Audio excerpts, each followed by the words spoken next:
Good evening, Professor Amiri. Good evening, sir.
I'm here. We're going to go live now. Good evening, everyone, and welcome to this meeting of the Hayward City Council. Recording in progress. And although we're recording it, we have more people than I've seen in 2 years here in our audience tonight in City Hall. So it's going to be a really fun meeting, everybody. And so welcome. And I will ask our Councilmember Elisa Marquez to please lead us in the Pledge of Allegiance. Thank you, Mayor. Please stand if you're able to. Ready, begin. I pledge allegiance to the flag of the United States of America and to the republic for which it stands, one nation, under God, indivisible, with liberty and justice for all. Thank you. Thank you. Madam City Clerk, will you call the roll? Yes, Madam Mayor. Good evening. Councilmember Andrews. Present. Councilmember Lamnin. Present. Councilmember Marquez. Present.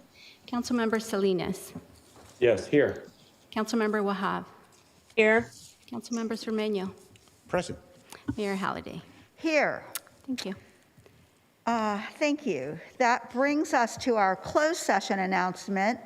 And so we did meet in closed session a week ago on March 29th, just before we had our joint meeting with the Hayward Unified School District Board. So Mr. Lawson, our city attorney, will give us the announcement on that meeting.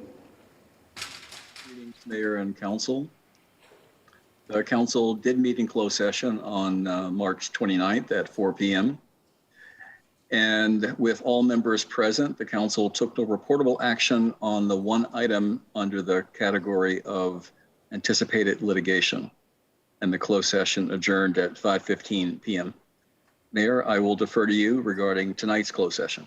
All right. The Council did meet this evening earlier in closed session for the our ongoing, this is our time where we annually review the 3 members of the city staff that report directly to the City Council. This evening's was regarding the city attorney, and we took no reportable action at that meeting. Now we've come to something that's going to be really fun. We have a few proclamations this evening, but they're all very worthy. And so I'm going to start with the first one. We're going a little bit out of the order that's actually on the agenda, but the first one, we're going to proclaim National Public Safety Telecommunicators Week in Hayward. And so let me go ahead and read this. And Whereas emergencies can occur at any time that require police, fire, or emergency medical services, and whereas when an emergency occurs, the prompt response of police officers, firefighters, and paramedics is critical to the protection of life and preservation of property, and whereas the safety of our police officers and firefighters is dependent upon the quality and accuracy of information obtained from residents and members of the public who telephone the Hayward Police Department 911 Communication Center, and whereas public safety telecommunicators are the first and most critical contact people have with emergency services, and whereas public safety telecommunicators are the single vital link for our police officers and firefighters by monitoring their activities by radio, providing them information, and ensuring their safety. Whereas the members of the Hayward Police Department 911 Communication Center have contributed substantially to the apprehension of criminals, suppression of fires, and treatment of patients. And whereas each dispatcher has exhibited compassion, understanding, and professionalism during the performance of their jobs, and whereas the City of Hayward owes a debt of gratitude to the dedicated men and women of the Hayward Police Department 911 Communications Center who dedicate their lives to answering calls during times of intense personal crisis and community-wide disasters, who are the first and single point of contact for those persons seeking relief during an emergency. Now, therefore, I, Barbara Halliday, Mayor of the City of Hayward, do hereby proclaim the week of April 10th to 16th as National Public Safety Telecommunicators Week in the City of Hayward, and encourage all members of the Hayward community to honor the men and women whose diligence and professionalism keep our city safe. And we have, accepting this, we have a few members of our department, but accepting this will be our communications manager, Mike Diorian. Would you come forward, Mr. Mike? Thank you. And I know we also have our deputy chief, Brian Matthews, with us this evening. Is Jamie Martin also here, one of our communications operators? Oh, not, okay. So, but anyway, let me come down and present the proclamation to you.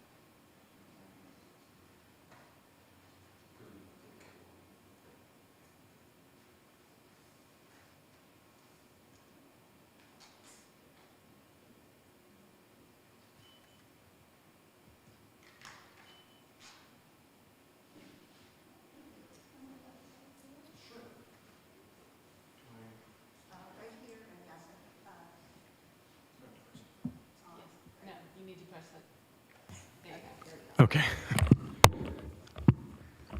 Madam Mayor, Madam City Manager, and Council, and anybody else I'm forgetting, thank you so much for recognizing our communication center, our hardworking 911 professionals. I could not be prouder of the team we have here in the City of Hayward, who serve our community proudly every single day. And thank you so much for this recognition. I'm very honored to be here, and thank you so much.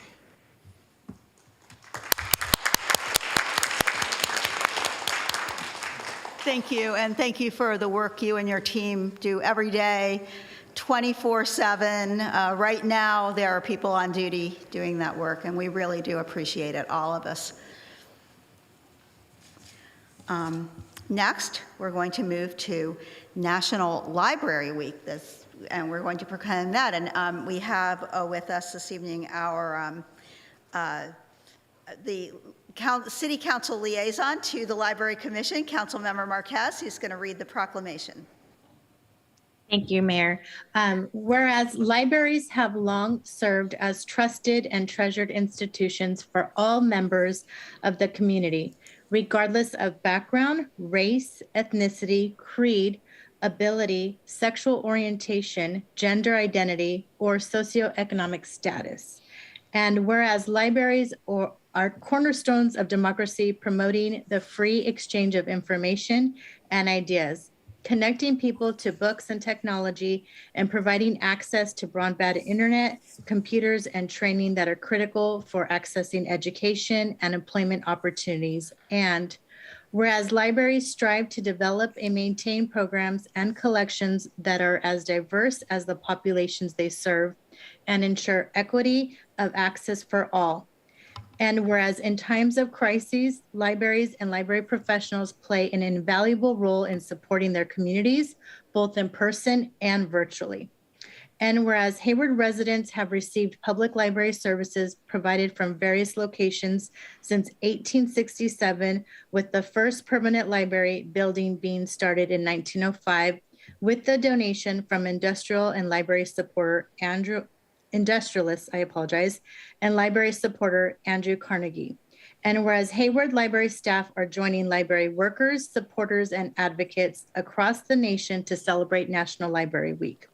Now therefore be it resolved on behalf of the Mayor, Barbara Holliday of the City of Hayward, do hereby proclaim April 3rd through the 9th, 2022 as National Library Week in the City of Hayward, and encourages all residents to connect with their library by visiting online or in person to access resources and services.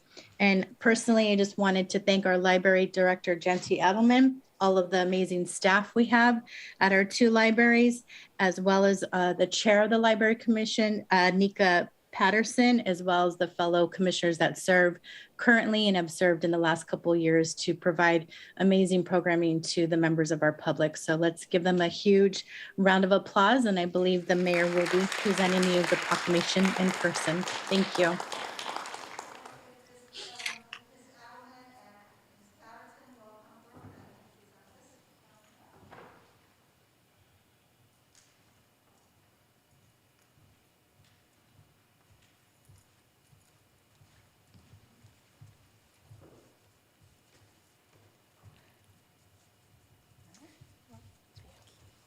Do it this way? All right, we'll do it your way.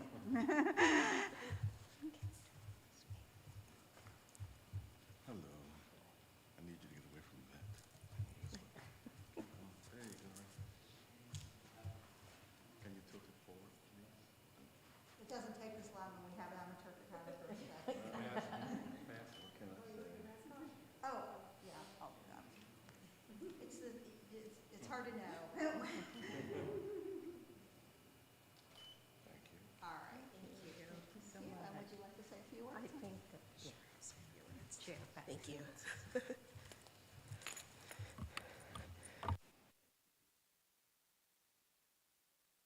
I'm sorry. So Mayor Halliday, council members, Madam City Manager, thank you all so much for your continued support of Hayward's Library.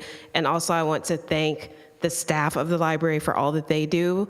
As a representative of the residents and patrons of the library, as a commission member, I just wanted to say how much we love the library and appreciate all that has been done in support of it and in support of the community, and it means so much.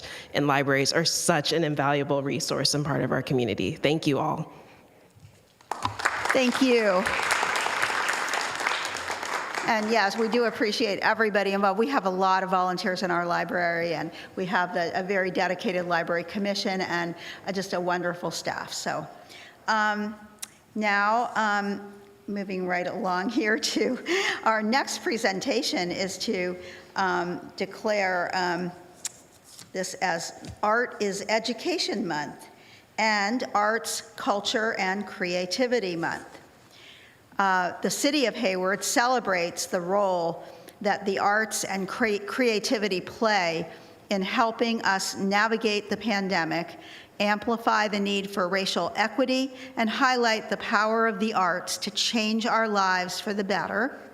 And whereas the Hayward Arts Council works to support the arts and creativity in the City of Hayward as an essential part of our thriving community through services including presenting art exhibitions at City Hall, John O'Leigh Galleria, Hayward Public Library, and 3 other venues, providing free art demos and artist talks, supporting public art installations at the Heritage Plaza, presenting art exhibitions featuring the best works of Hayward Unified School District students, presenting Sun Gallery's members' works in a climate change exhibition, presenting online international exhibitions, collaborating with Hayward Unified School District in the Visual and Performing Arts Plan, partner agency in the South Hayward Youth and Family Center, and launching the first selection of the Youth Poet Laureate in Hayward, and we're going to get to that in a few minutes. Whereas the Hayward Arts Council partners locally with the Alameda County Arts Commission, the Community Building Network Alameda County, and City Level Arts Partnership, and the Arts Education Initiative Create Alameda County to advance the arts and creativity in our county. And whereas Art is Education Month of March is, we're a little late, but it's never too late to honor the arts. So it's this year is the 22nd annual event highlighting the important role of arts education as a core element of a high quality and equitable education. Whereas Arts, Culture, and Creativity Month of April is the 4th annual statewide awareness and advocacy event that recognizes the crucial role of arts, culture, and creativity in the lives of everyone in California, whereas the City of Hayward recognizes that the arts and creativity support student success and lifelong learning, provide key job skills, and bring joy to our community while strengthening our connections. And whereas the City of Hayward values partnering with the Hayward Arts Council, Alameda County Arts Commission, and state-level organizations to promote unified support for the arts. Now, therefore, I, Barbara Halliday, Mayor of the City of Hayward, do hereby proclaim March 2022 and April 2022 as Art is Education Month and Arts, Culture, and Creativity Month, respectively, in the City of Hayward, and encourage everyone to celebrate the power of arts in our community. And I would add to that, all year long. Let's celebrate the arts all year long. But it's good that we have done it this year. And so we have here this evening to receive this, Winda Shimizu, who is I believe the title is Executive Director of the Hayward Arts Council. And she will bring up, and I see Heather Reyes, who is I don't know, a lot of people here with the arts I see and know them all. And I wish we could have had the celebrations we've had. But in the meantime, thanks for helping to keep us all going through this pandemic. So, and I will bring the proclamation down while we applaud you all.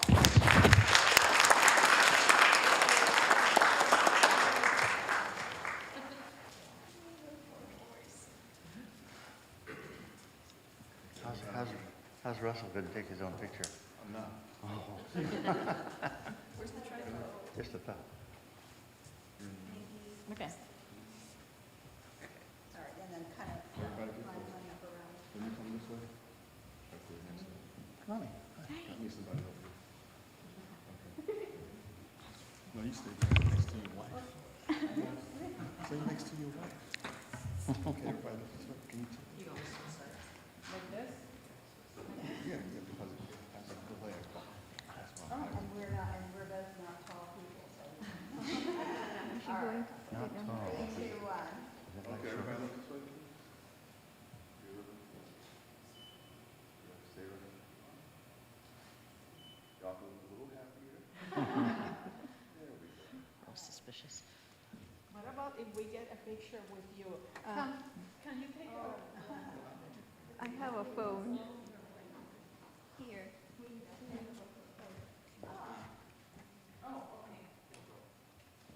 So Giselle can come with us. Step right in, Russell. Step right This is a, Camera attached. where am I going? No. See, I'm always on the other end of this, right? I'm going to tell you where. in. Here, you stand in here. Right? Oh, okay. Yeah, that's good. He's the one that's I'm on the going way. to go there. Squeeze him, squeeze him. Two, three.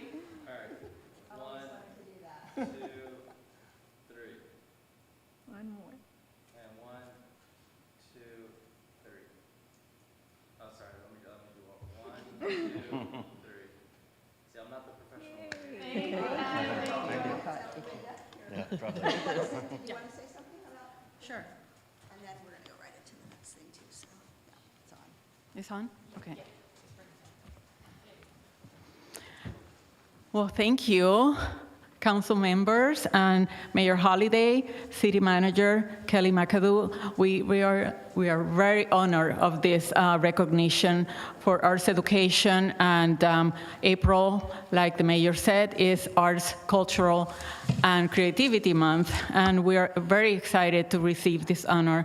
On behalf of the membership of the Hayward Arts Council, our community of local artists that are so amazing, our venues, like we mentioned before, the City of Hayward, the John Olay Galleria, and the library, Chamber of Commerce, the Senior Center, and a few other venues that we have. We're very excited to be here with you today. Thank you.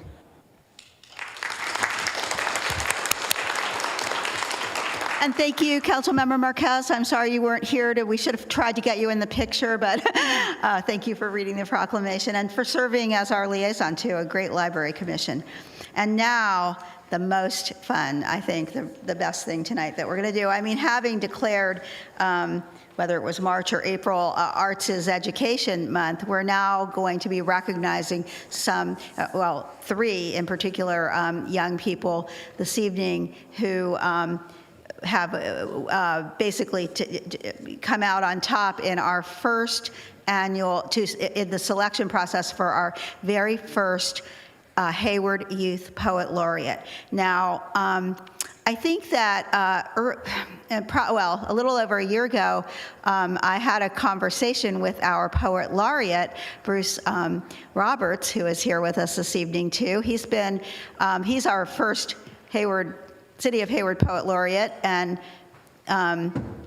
you know, has been our Poet Laureate for a number of years now, and we really appreciate the work he's done. And after the inauguration of President Biden early last January, I don't know how many of you watched it, but there was an extraordinary young woman named Amanda Gorman, and she had been a National Youth Poet Laureate, and she just read this just absolutely beautiful poem, delivered very eloquently under the pressure of being watched by the entire country on television, and just did it beautifully. And so I think that really sparked, especially in our Poet Laureates' mind, the need to have a Hayward Youth Poet Laureate. And so, Bruce, I know you've worked really hard to get this going, and I want to appreciate again Wenda Shimizu from the Hayward Arts Council and the Hayward Arts Council for stepping up and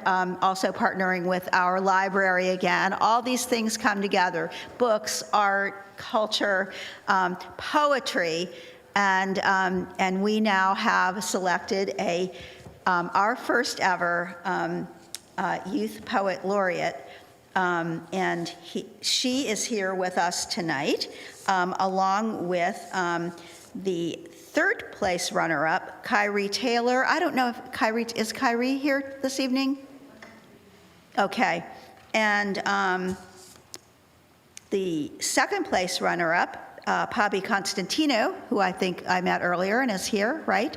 And finally, our 2022 Hayward Youth Poet Laureate, Germani A. Latchison. She is here with us. Please come forward, Germani. Come down, and I will. Are you ready? Actually, before we do that, I was going to ask, I think, Bruce to come up and maybe say a few words about this process. So hold on for a minute, and we'll get you your certificate soon. You have Bobby up too. Thank you, Mayor Halliday. It has been a long job, and it's worked. We've had, like you said, support from the city and the school district, the visual and performing arts area of the school district, and Supervisor Valle, so we've had county support, and the Arts Council, of course, because that's what I'm representing. And I'm thinking that I taught school for 35 years, middle school, and every year there were kids that only came to school for art or music or poetry. I taught English and history. They tolerated me, but I was not their favorite. They were there for the culture, for whatever their favorite medium was, to be creative. And that's why this is really important. And I'm so happy to have Germani and Bobby here as representatives for our Youth Poet Laureate. So, would you like to? So.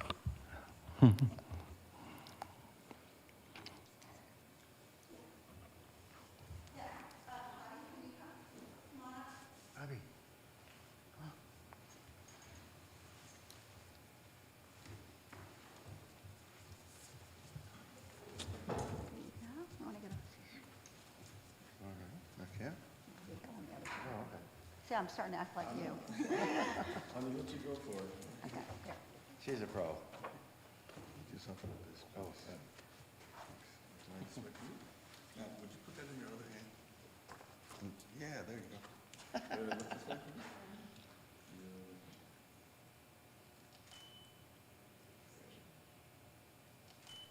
Now, y'all can look a little happy. If you pick them up, I'm trying to see your face. Oh, take your mask off. Big smile.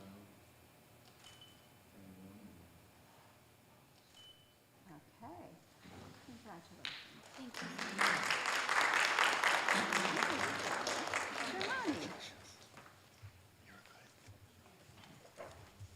Let's see. It's a good thing you're not taller than me. I always thought my kids were taller than me. Oh, sorry.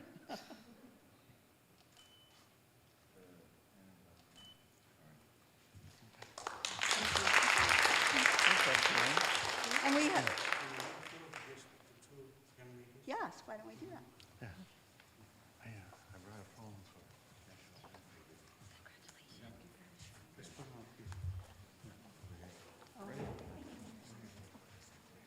Excellent.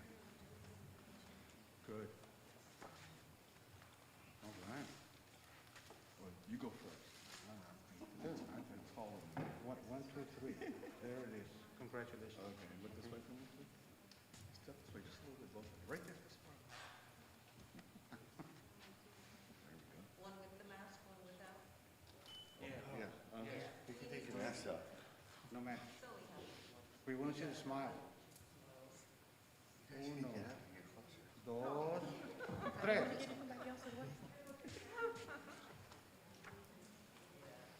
we go.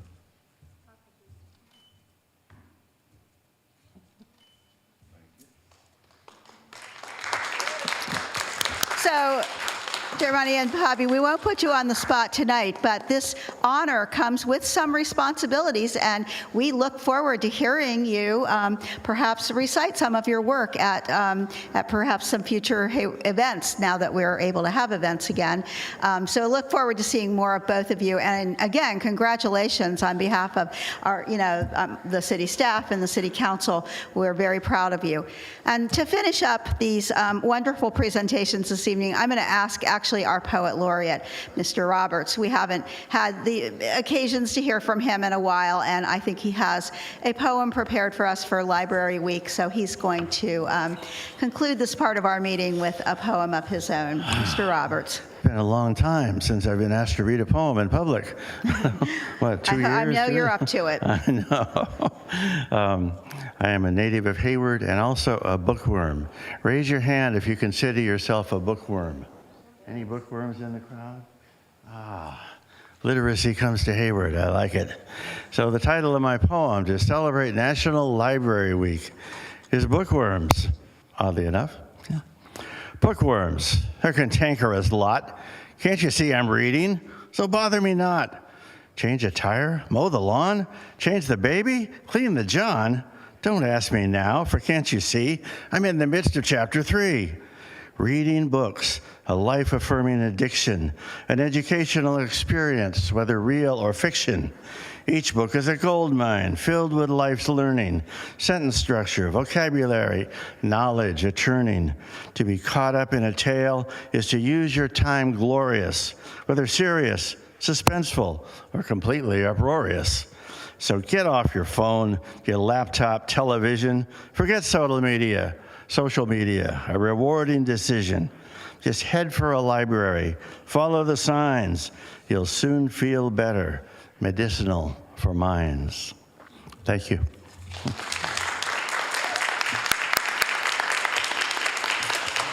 Thank you for that.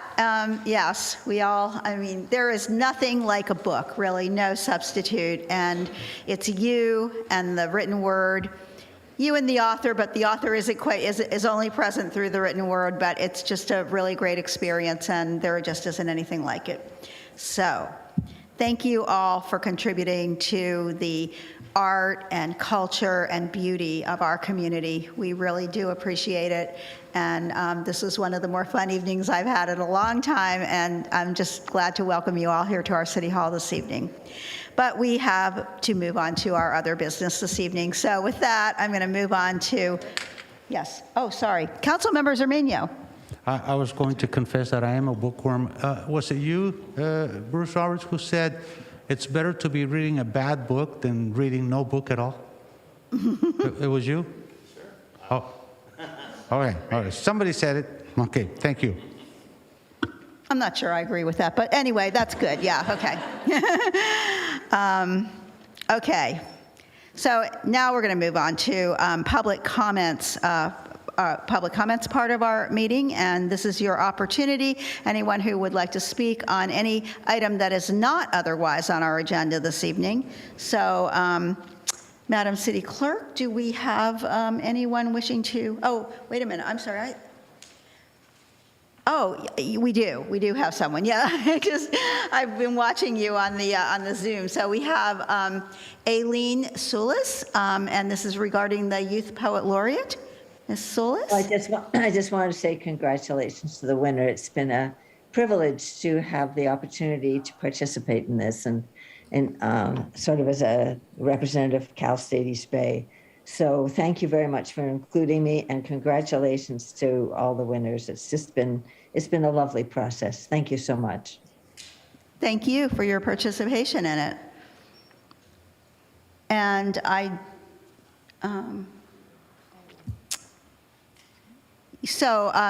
in the chambers this evening, we have Gerald Thompson, who would like to make a public comment, one of our local artists.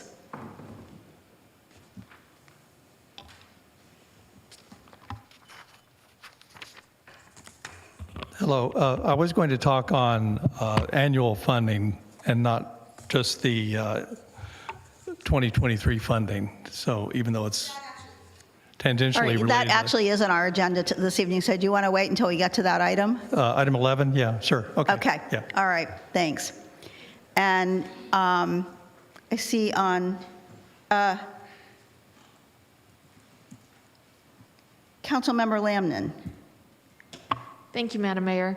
Just one of those, or two of those opportunities you mentioned are coming up on April 30th. We have our very first Lit Hop, which is a stroll through downtown and lots of venues of all different kinds of writing groups. Super excited about this event, and many cheers to the community members who are creating that event, some of whom are in this room. And we'll get it, and that event kicks off with poems by our very own brand new Youth Poet Laureates. Right. So come on out 3 o'clock at the Hayward Heritage Plaza, and then stroll around downtown to capture all the other good words. And then earlier that day is the Youth Commission's Youth Conference, and I believe our Youth Poet Laureate will be there as well. And so check out the city website for all the details. Thanks. Oh, yes. All right. Thank you for that. And then we have on one of our Zoom attendees, Becky Bruno, and we got her on the line. Thank you very much. I am the Senior Meals Program Manager with Spectrum Community Services, and I just wanted to thank you for the proclamation of March as March for Meals Month. And it was wonderful to have Councilmember Wahab come out in person to our Josephine Lim Lodge dining site where we are handing out meals, and during our Champions Week to present the proclamation. And then she helped hand out the hot, healthy meals to our growing number of seniors who are coming to get meals. In fact, we have seen a 20% increase in just the past month alone of seniors coming to get our meals.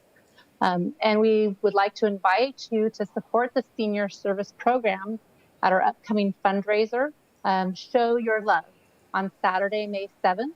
This is an in-person event, and it's an exclusive wine tasting and food pairing event. And you can get your tickets today on our website at spectrumcs.org. And we'd love to have you come on out. Thank you very much. Great, thank you for that. So I don't see any other requests to speak.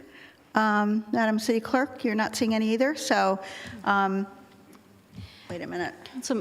Mayor Halliday, I'm sorry. Yeah, I believe Councilmember Wahab. Oh, yeah, sorry, Councilmember Wahab. Thank you. I just also wanted to congratulate basically everybody who received some recognition tonight. I know that it's not the same through Zoom / in person, if you will. COVID's still out there, if you will. But I really want to congratulate everybody that was honored tonight, especially our library staff, the youth that were involved. Again, highlighting the fact that the Youth Commission and other commissions are open, but also Spectrum. I really want to highlight it because when I went, I also noticed that one of the things I stated to staff was that it's an incredibly clean kitchen. It was something that's cleaner than In-N-Out. When you go see In-N-Out and you always think, wow, this is really clean business, if you will. It was very clean. It was very well prepared. A lot of seniors came out. And I do just want to highlight that pretty much seniors who are interested in participating, your aid, if you're on Social Security or anything like that, it would not get affected.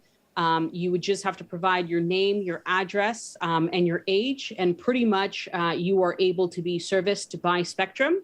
And I would like for the city just to kind of inform our senior population, especially as many of them are immune compromised and still not able to go out as freely as they did a couple years back. So kudos to Spectrum and the work that you guys do. So thank you for that.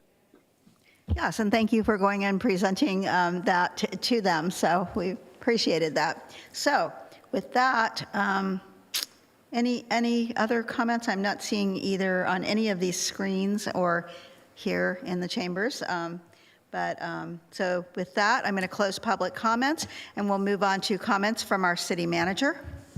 Thank you, Mayor. I have one comment this evening on behalf of our Public Works Department. Just pleased to announce that recycled water deliveries officially began on March 24th to approximately 30 Phase 1 recycled water customers. The recycled water system will initially deliver an estimated, I'm going to say 260,000 gallons per day of tertiary level recycled water for irrigation use at parks, schools, businesses, and industrial parks, including Oliver Sports Park, Mount Eden Park, Anthony Ochoa Middle School, Mount Eden High School, Caltrans, and Costco. So this has been a project long in the works. Been to the council many times for funding and grants and environmental approvals and the like, so it's incredibly exciting. So I'll just share some statistics. Constructing the treatment facility to produce this recycled water, a storage tank and pump station, installing 8.5 miles of pipeline to deliver the recycled water, and the various connections to bring water directly to each customer's property has been an 8-year, $30 million effort, of which the city received a $5.8 million grant and a $21.2 million loan from the State Water Resources Control Board Clean Water State Revolving Fund. The timing of this project is great as it coincides with our ongoing drought conditions in our region and throughout the state and our need to reduce potable water consumption. The San Francisco Public Utilities Commission, from whom we purchase our water, has asked for a 10% system-wide voluntary water use reduction, and this translates to about an 8% reduction for the city of Hayward based on our supply allocation. The recycled water project will help reduce demand for potable water and also provide a locally sustainable and drought-tolerant supply of water to customers for irrigation. We will soon begin planning for phase 2 so we can make this sustainable water option available to even more customers. So congratulations to the team who has been working on it very diligently and for a very long time on this important project for the city. Yes, and very timely because we really need it now more than ever, I think. So, yes, congratulations and thanks to all of them. And so with that, we're going to move on to our action items. First, we have our consent calendar items, which are this evening items 1 through 10. Is there any member of council or member of the public who would like to pull any of these items off the consent calendar and speak to them? I'm not seeing any hands raised by council. And yes, Councilmember Wahab. If nobody else is going to speak on it, I'll move all the items. All right. Do I have a second? Second. Okay, I heard it's seconded by Councilmember Lamnin. So on items 1 through 10, moved by Councilmember Wahab, seconded by Councilmember Lamnin. Madam City Clerk, will you call the roll? Yes, Madam Mayor. Councilmember Andrews? Aye. Councilmember Lamnin? Aye. Councilmember Marquez? Aye. Councilmember Salinas? Yes. Councilmember Wahab? Yes. Councilmember Cermeño? Aye. Mayor Halliday? Yes. Thank you. And the item passes with 7 aye votes. So now, we're moving on to our work session item this evening. We have 2 work session items, actually. And the first is item number 11 on the community agency funding for fiscal year 2023. And these are recommendations that were made by our Community Services Commission. And we will be just discussing them tonight, not acting on them. But I will turn this over to our Assistant City Manager, Ott, for further elaboration here. Great. Good evening, Mayor, council members, and I'm going to turn this very quickly over to our Community Services Manager, Monica Davis, and our Management Analyst, Carol Lee, who've been really leading this effort for the city, and they're going to walk through this item. There are parts of this item where a couple council members will have to recuse themselves, so we'll go over that, and you'll see that as part of the PowerPoint, but I'll turn it over to Ms. Davis. Good evening, Mayor and Council and members of the public. My name is Monica Davis, and I'm the Community Services Manager. And this evening, we'll be sharing, as a part of this work session, a discussion on the fiscal year 2023 Annual Action Plan, discuss the Community Development Block Grant, or CDBG, Citizen Participation Plan updates, as well as next fiscal year's community agency funding recommendations. And as Assistant City Manager alluded to, the presentation will be discussed as follows. We'll provide an overview of the annual action plan, and as well as our citizen participation plan updates, and then provide an overview of our community agency funding process. And then we will segment the discussion of the community agency funding into 2 parts. The first part will include discussion of the general fund and ARPA, or American Rescue Plan Act funding that covers arts and music and some portion of services, and take questions and discussion from council as well as public comment. And then those council members who will recuse themselves for CDBG, then we'll step away and we can continue with part 2, which addresses CDBG funded community agencies, and then do questions and discussion for that portion. And staff's recommendation is to review and comment on our our next fiscal year's annual action plan, as well as the recommended CDBG citizen participation plan updates, and then also provide feedback on our community agency funding recommendations for next fiscal year. And with that, I'll turn it over for now to Ms. Lee for the annual action plan discussion. Thank you, Monica. Good evening, Mayor, Council, members of the public. As Ms. Davis mentioned, I have quite a few things to present, so I will get started with the annual action plan for fiscal year 2023. The annual action plan carries out the consolidated plan, which is developed every 5 years. And this process identifies housing and community development needs through community engagement. And for fiscal year 2023, the action plan summarizes the actions, the activities, and the financial resources to be used in this upcoming fiscal year. Those would be used to address priority needs and goals identified in the current con plan. So the city has also a community participation plan, which is required by HUD. And I will talk in greater detail about that in just a moment, but part of the plan requires community participation. And it has been challenging over the last 2 years due to COVID, but the city certainly has engaged the community in a variety of ways. They are listed here. And then the city is able to get feedback on Hayward's housing and community development needs through these processes. Most recently in 2020, the Public Safety Community Outreach Project, and then just in 2021, the Let's House Hayward Strategic Plan. In this slide, it's just an overview of priority needs and some goals. The draft action plan has a lot more information in it, and it is available online now.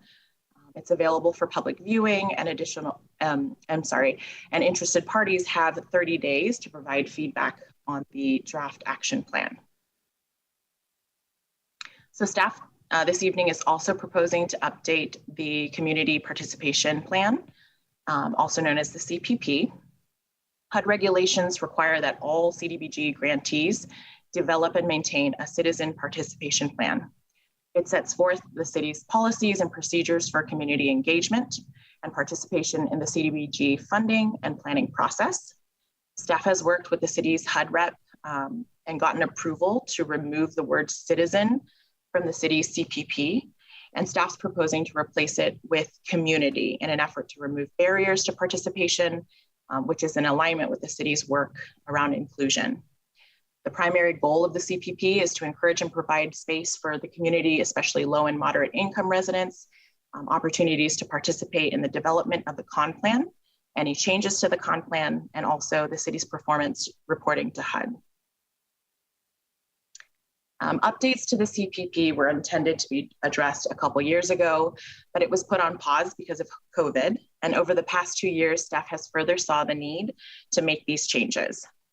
HUD regulations require resident participation during the creation of the CPP and also during any subsequent revisions. The city may revise the CPP to reflect changes in HUD regulations or to make improvements to the community participation process. And staff is proposing to make both procedural and administrative changes to improve that community participation piece. The proposed changes, like I had mentioned, would include reducing barriers to participation by removing the word citizen and replacing it with appropriate language. And this is in an effort to increase inclusion of all the members of the Hayward community. And then also another significant change would be to allow for additional pathways for community participation. And that would include the use of community needs analysis completed as part of the con plan, and also integrating the results of the citywide biannual resident satisfaction survey, City Hall to You events, and then other ad hoc planning processes, such as the Let's House Hayward Strategic Plan or the City Strategic Roadmap process. While HUD requires a 15-day public viewing period of this draft CPP, the city is providing an extended 30-day period in alignment with the public comment period for the fiscal year 2023 annual action plan and the community agency funding recommendations. A copy of this draft CPP is also available online. So in this next portion of the presentation, I will provide an overview of the community agency funding process for fiscal year 2023. The mayor and all council members are invited to participate in this portion of the presentation and discussion. In terms of the overview, I think it's easiest to look at this process through a timeline. And so here it is. It's an annual, highly competitive funding process for both community development block grant funding and general fund program funding. Typically, there's two funding sources, and that's the Department of Housing and Urban Development, and then also the City of Hayward's general fund. This year, however, Council has authorized $500,000 in the form of ARPA funding to be allocated through the community agency funding process. And so this process normally kicks off with the publishing of the NOFA. This really allows the public to know that there's funding available, and that occurred in September of last year. Following that, there's a mandatory bidders conference, and that, again, for the second year in a row, was conducted virtually. It was very successful. There were 45 different agencies in attendance and a lot of new agencies. During that bidders conference, it's staff's opportunity to provide information to new applicants, as well as provide reminders for previously funded agencies. We answer questions, we walk through the timeline, go over the application, and just provide information to the public. In November, the CSC held a meeting, and the CSC serves as an advisory board to the City Council. And during that meeting, the CSC selects their application review committee, and I will be referring to them as the ARCs moving forward in this presentation. The CSC selected Commissioner Mick Rubio to chair the Infrastructure and Economic Development ARC, Commissioner Arti Garg to chair the Services ARC, and the Arts and Music ARC was chaired by Commissioner Emily Chow.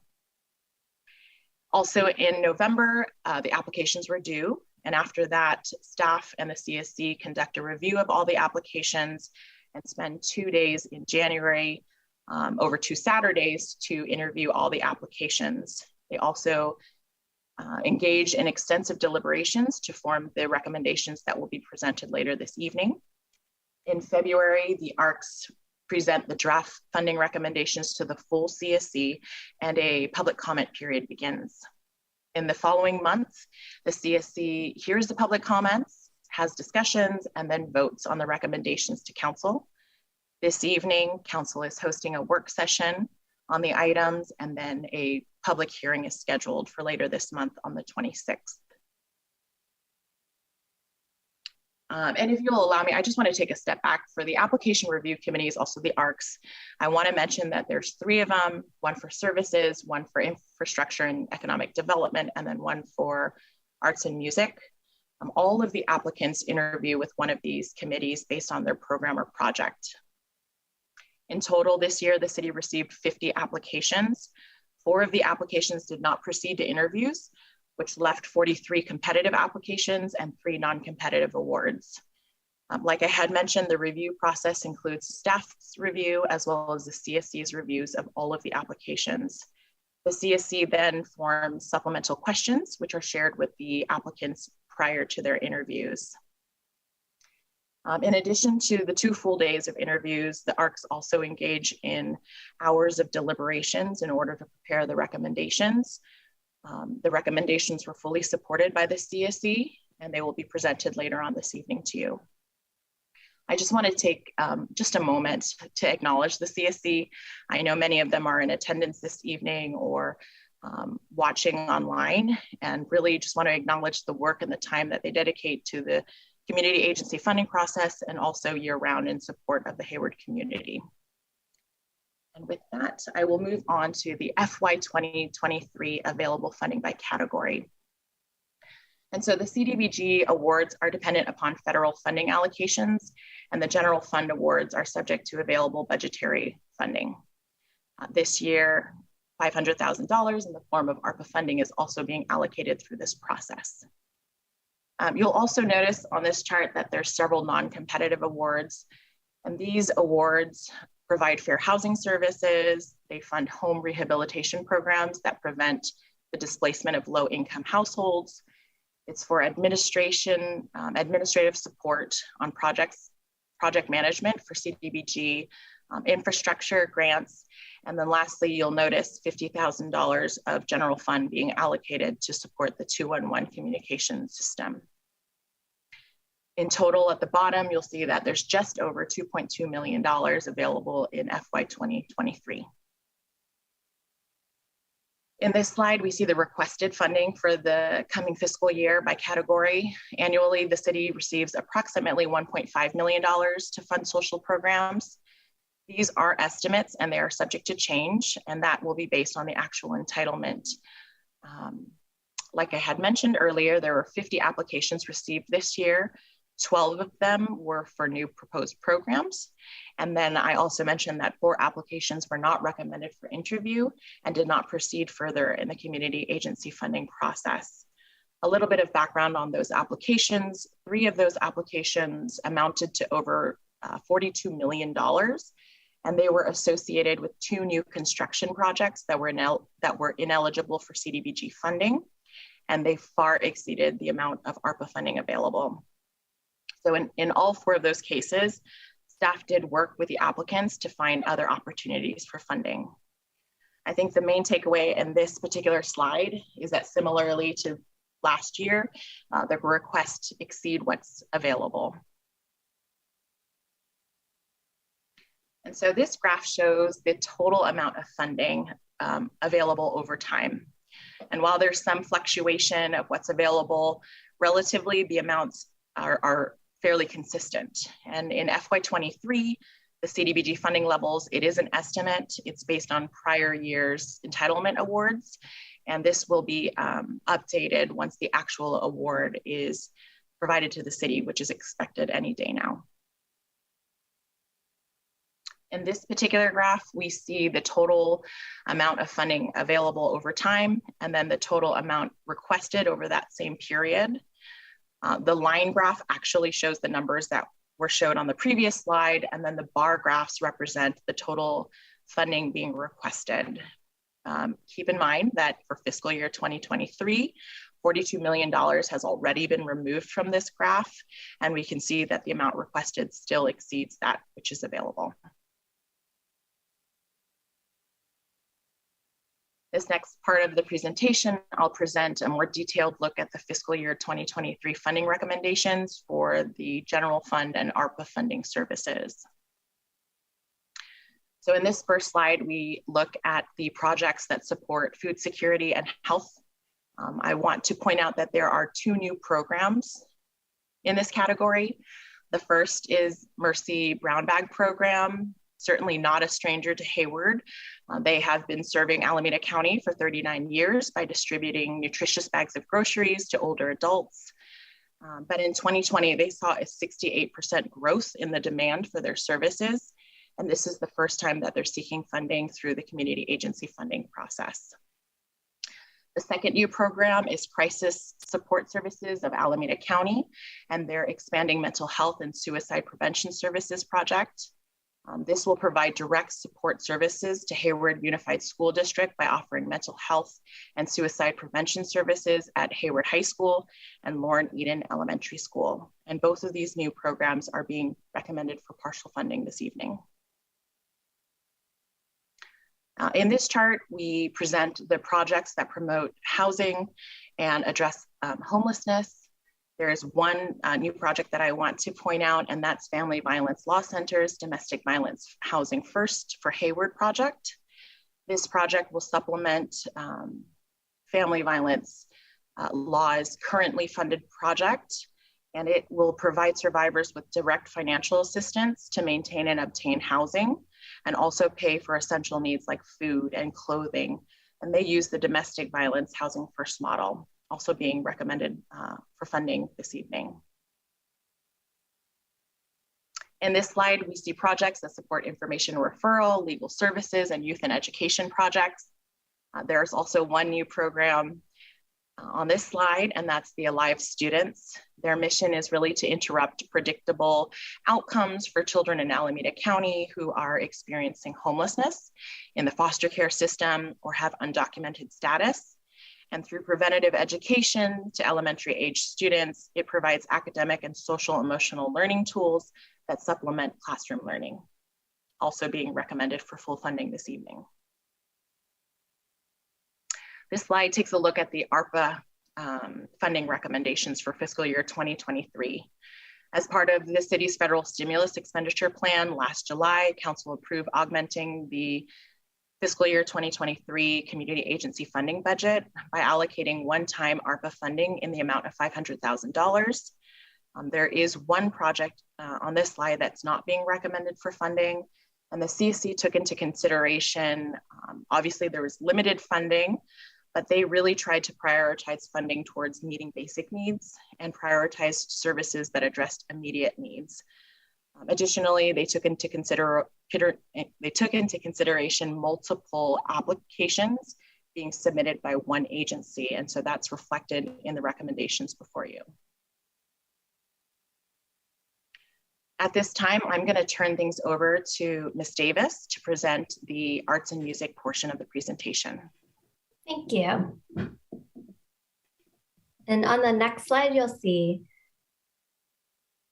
that the arts and music agencies are all returning to us this year. And the funding recommendations are fairly similar to last fiscal year. And that was intentional by the application review committee and affirmed by the Community Services Commission. There was an interest in continuing to fund the arts and music agencies as close to last fiscal year as possible. And I'll just highlight here that though it looks like the Hayward Municipal Band received no funding last year, they didn't get an allocation from last year's pot of funds because in fiscal year 2021, they didn't hold concerts, and so they carried forward that award, so no new money needed to be awarded to them this current fiscal year. And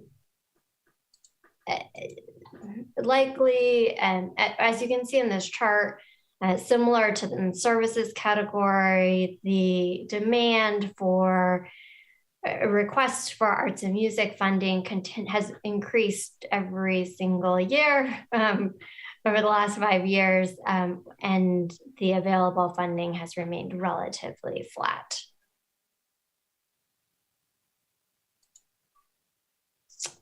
And though it's not a part of the community agency funding process, I did want to share with you all that in an effort to help support the arts and music agencies, similar to the additional supplemental emergency funding that was awarded to services agencies over the last 2 years, it seemed prudent to be able to offer infusion of one-time funds to arts and music agencies, and staff was able to identify one-time money to be able to supplement the arts and music grants for the current fiscal year. And so you'll see that in your staff report as well. So this will help augment the already awarded funds to fully fund them and to get the agencies onto sort of the regular fiscal year schedule for a couple of agencies. Yes, and this is a chart that reflects that augmented supplemental funding. And then I did want to share, and council will have an opportunity to provide input. Beyond the community agency funding process, the staff is exploring combining arts, music, and special events funding. Currently, or I should say in fiscal year 2020, city staff revamped the special events funding process, and that was shared with council by the Economic Development Division. And the goal was to better integrate an equity lens in that funding distribution. In that fiscal year, those special events at that time were redirected to support COVID matters. However, as we're sort of looking more post-pandemic, staff is currently re-examining how special events allocations are made and exploring the integration of combining the arts and music arc with special events to be able to better support all of the organizations that provide cultural events to the city. And this combination is also in tandem with a separate city budget request of additional $150,000 that will be decided at the budget discussions later on. But potentially to explore then adding that to support arts, music, and special events. And there is, as you are aware, a subcommittee of the City Council and Community Services Commission who will be meeting over the course of April, May, and June to provide feedback overall on the community agency funding process. And as a part of that feedback, we'll provide some input on combining the arts, music, and special events category. So there will be an opportunity for you to review this, as well as the commission to provide its feedback on that integration as well. And so with this, for part one, we'll like to hear public comment on this portion, as well as council questions and discussions on the annual action plan, the community participation plan, arts and music, and then the services that are recommended for funding out of general fund and ARPA. Okay, are we ready to go to, and this is a work session item, so we're going to go first to public comments, and then we'll come back to council. So I see that we have actually 3 speakers here in the room who would like to speak, and the first was Heather Reyes.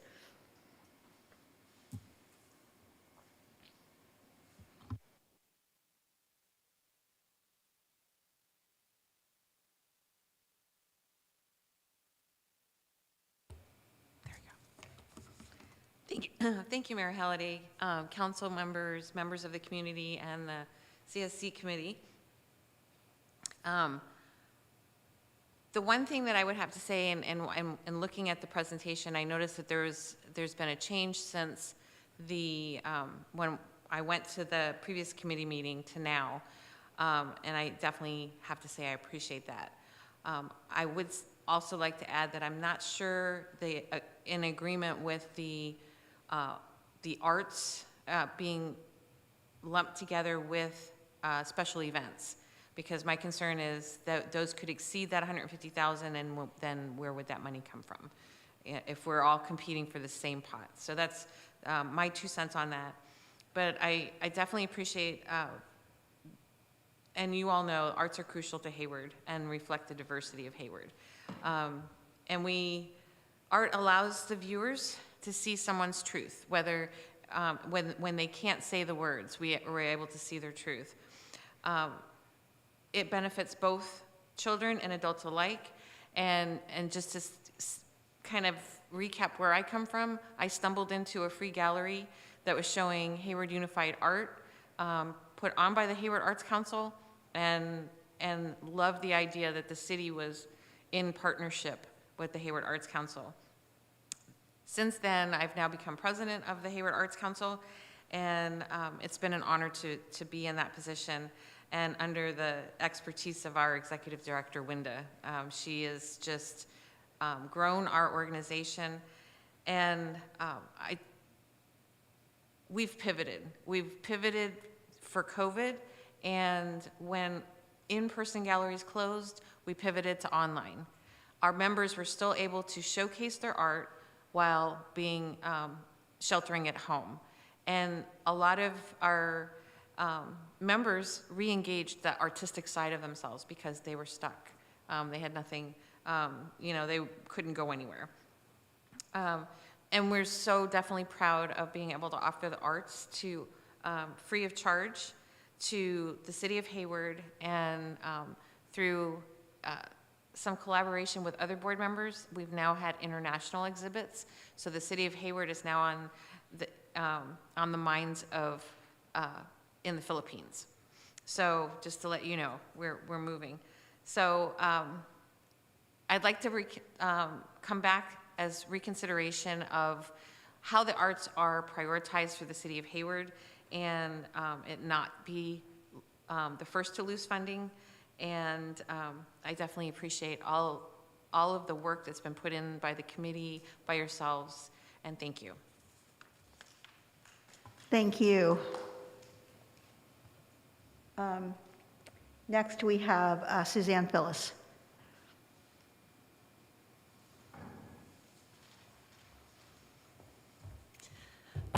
Mayor and Council, thank you very much. City Manager, Assistant City Manager. My name's Suzanne Phyllis, and tonight I am representing, or one of the members of the board for the Hayward Arts Council. And I just want to say that, you know, as I drove here tonight and I see all the development along Mission, I just think about all those people coming in. They're all new. What's one way that we can all keep our community strong? And that is art and music and the things that we can all take part in. It doesn't matter how old, what cultures we come from, we all have needs for self-expression. And I think that Hayward Arts Council and WINDA especially does such a good job in keeping us active and new things happening. The Youth Poet laureate, that's the newest program that we offer, and that's huge. I think I want to echo what Heather said about keeping the pots of money separate, just because I think about what Hayward Arts Council does. We work throughout the year. I mean, we never stop, and a lot of those events are one-time events, and those are fun.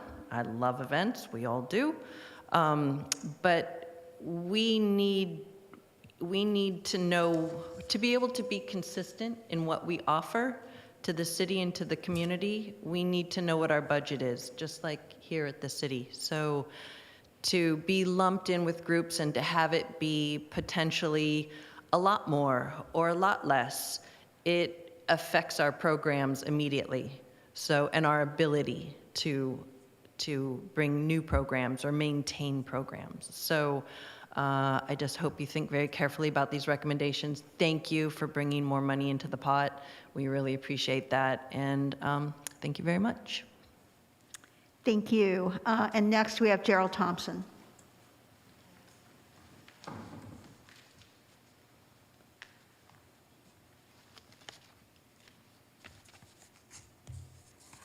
Interesting speaker. Red is on and green is off. I learned that. Okay. Good evening, Mayor Halliday, council members and staff. My name is Gerald Thompson, and I'm a board member and past co-president of the Hayward Arts Council, also known as HAC. Please increase the annual arts and music funding to a minimum of $150,000 to adequately serve your constituents' needs. I can see just by looking at the slides that this is not out of bounds with what is being recommended. The funding amount has been stagnant for years, as you've seen from the slides, with a proposed cut to 2023 funding, while the need in the arts and music community is higher than ever. HAC needs funding in order to provide increasing levels of opportunities for our community. New organizations reaching out to our expanding population in innovative ways also need support. The pie must become bigger. HAC fundraises vigorously and pays for over 60% of our operating expenses, with the majority of the remaining funding coming from the city. HAC was incorporated in 1985 as a 501c3 nonprofit.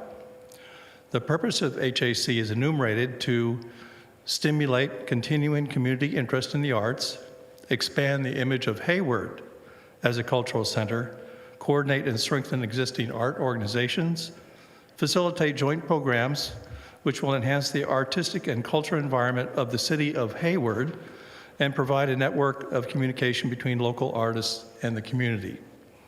We curate galleries such as the John O'Leary Galleria right here in City Hall and the Hayward Library Gallery, to name a few. We support HUSD students with VAPA and artist education programs, as well as providing venues to show student artwork on an ongoing basis. Visit our website, haywardartscouncil.org, to see the full array of our services. Thank you. Thank you. I don't think, oh, yes, we do, okay. So, attending online, we have Carol Morgan next.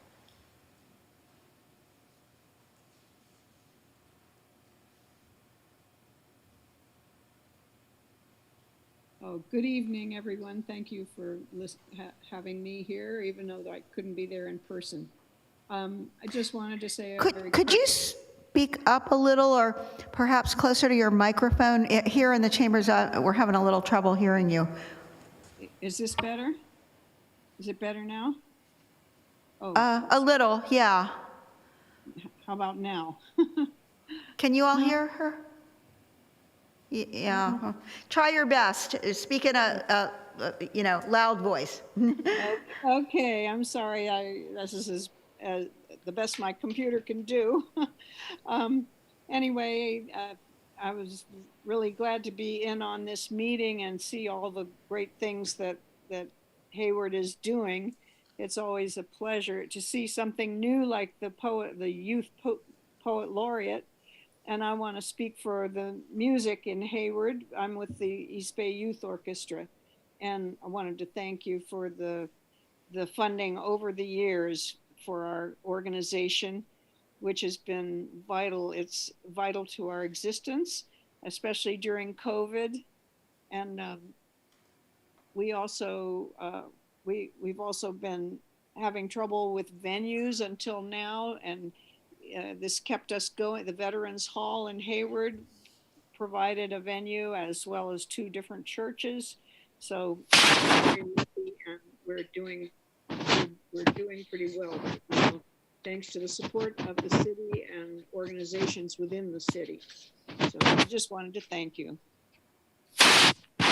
Okay, thank you. I think we were able to hear a lot of that, but okay. And next is Artie Garg,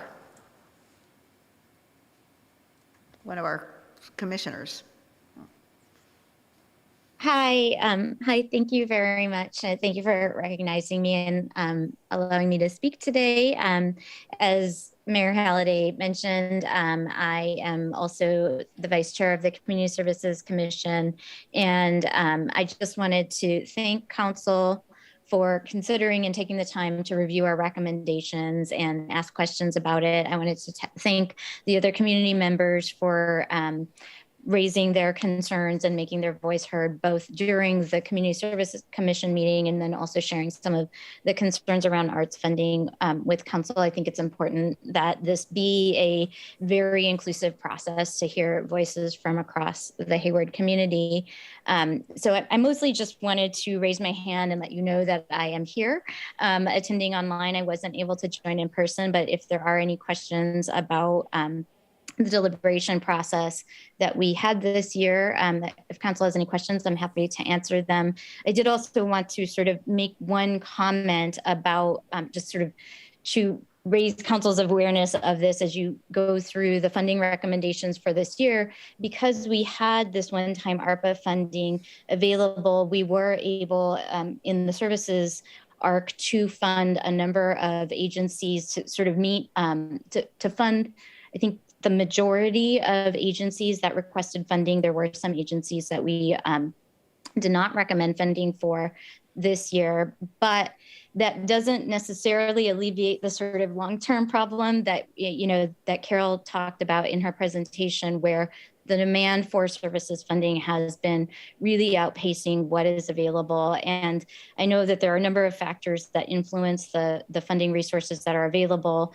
One extra challenge we had this year is that there are 2 larger programs that have historically been funded through the infrastructure portion of the CDBG funds that this year had to be funded through the services portion.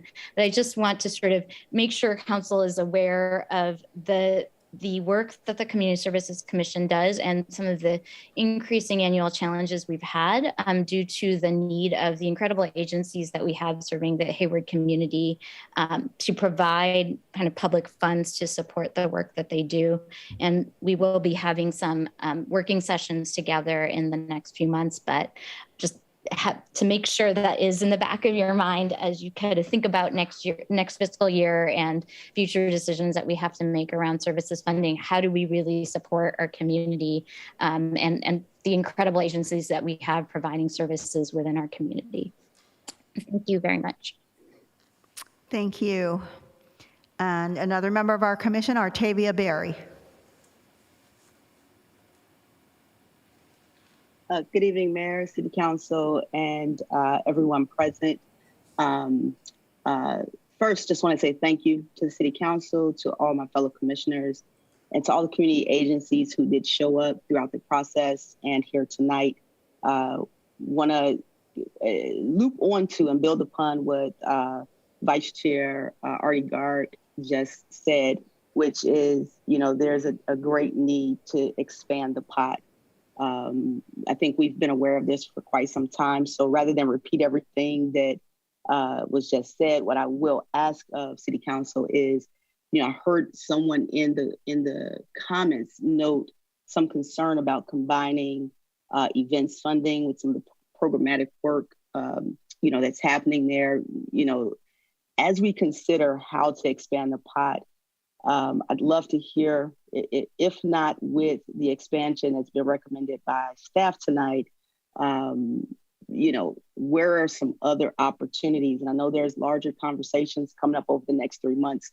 But while we have you here tonight and we have community members here tonight, it'd be great to hear you deliberate on other innovative ideas to look at our budget and figure out how do we begin to bolster the support to the community.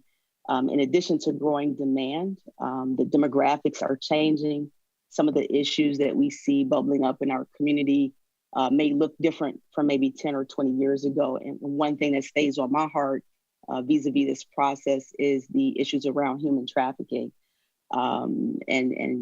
We rather than trying to stretch a limited pot to go further, I really ask you to help us think critically about how do we expand the pot.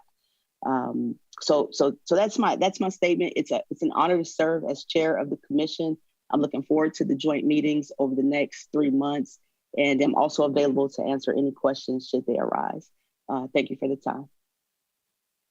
Thank you, and thank you for your service, and the entire commission. We really appreciate when we know so many of us have served on the commission in one capacity or another over the many years, and we know the work that goes into what you do, and it's a very hard-working commission, and really appreciate the efforts that you put into it.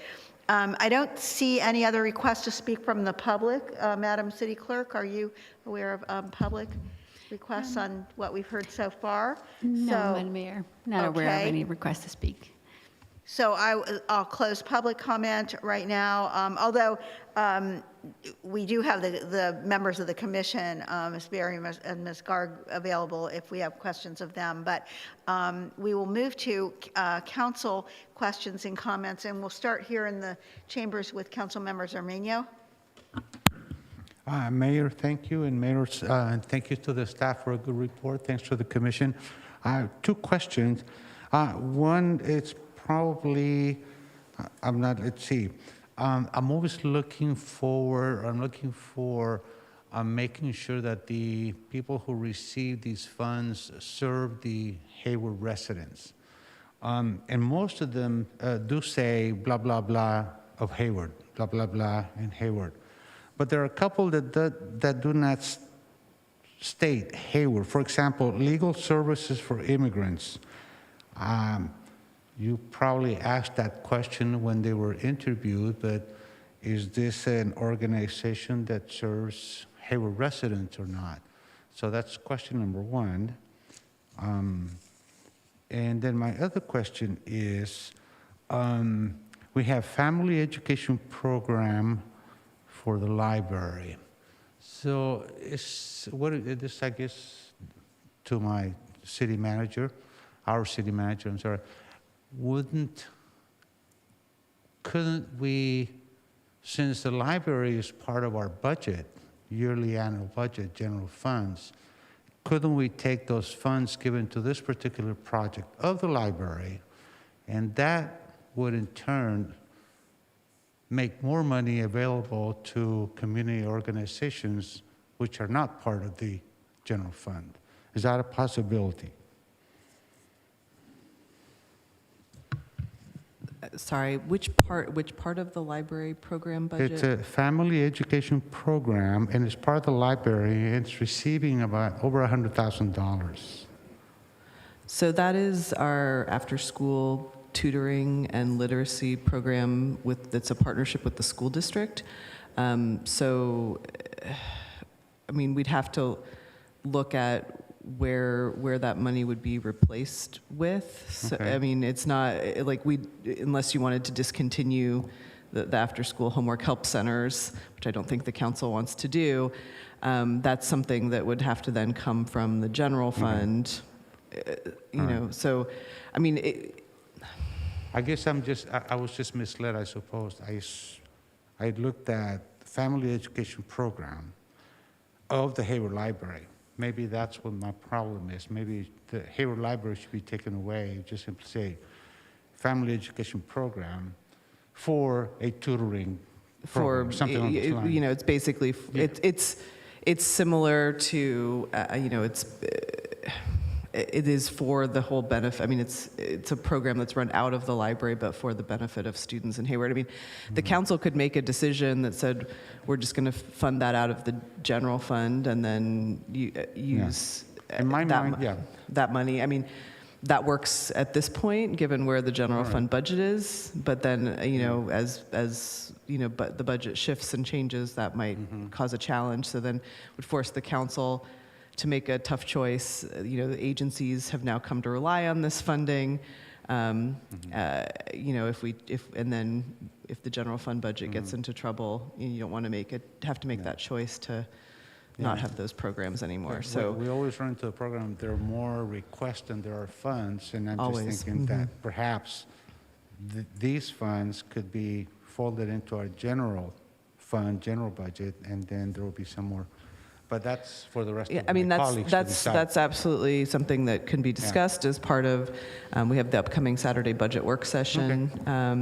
So that's an option. The council could also choose to do that on a one-time basis, you know, to increase funding this year. I mean, there's lots of things that the council could choose to do with respect to that. Thank you much. And if I may add, Councilmember Zarmeño, that the Community Services Division has been engaged with conversation with library staff to help identify potentially some additional options for funding for exactly that reason. Council provided some direction last year to explore some options, and so the ARPA funding is in some ways being utilized as a bridge as we continue to look at other ways in which the family education program could potentially be funded. And then to answer your first question about whether these agencies that have applied specifically support the Hayward community, and absolutely the Community Services Division staff enters into contracts with each of these agencies requiring very detailed performance goals, outlining the number of Hayward residents served, as well as demographic details. We additionally audit each of the agencies that are funded to ensure that our dedicated funding is in service to our residents. So absolutely, there are agencies who are being funded who support Alameda County, and Hayward's funding is meant to support our Hayward residents.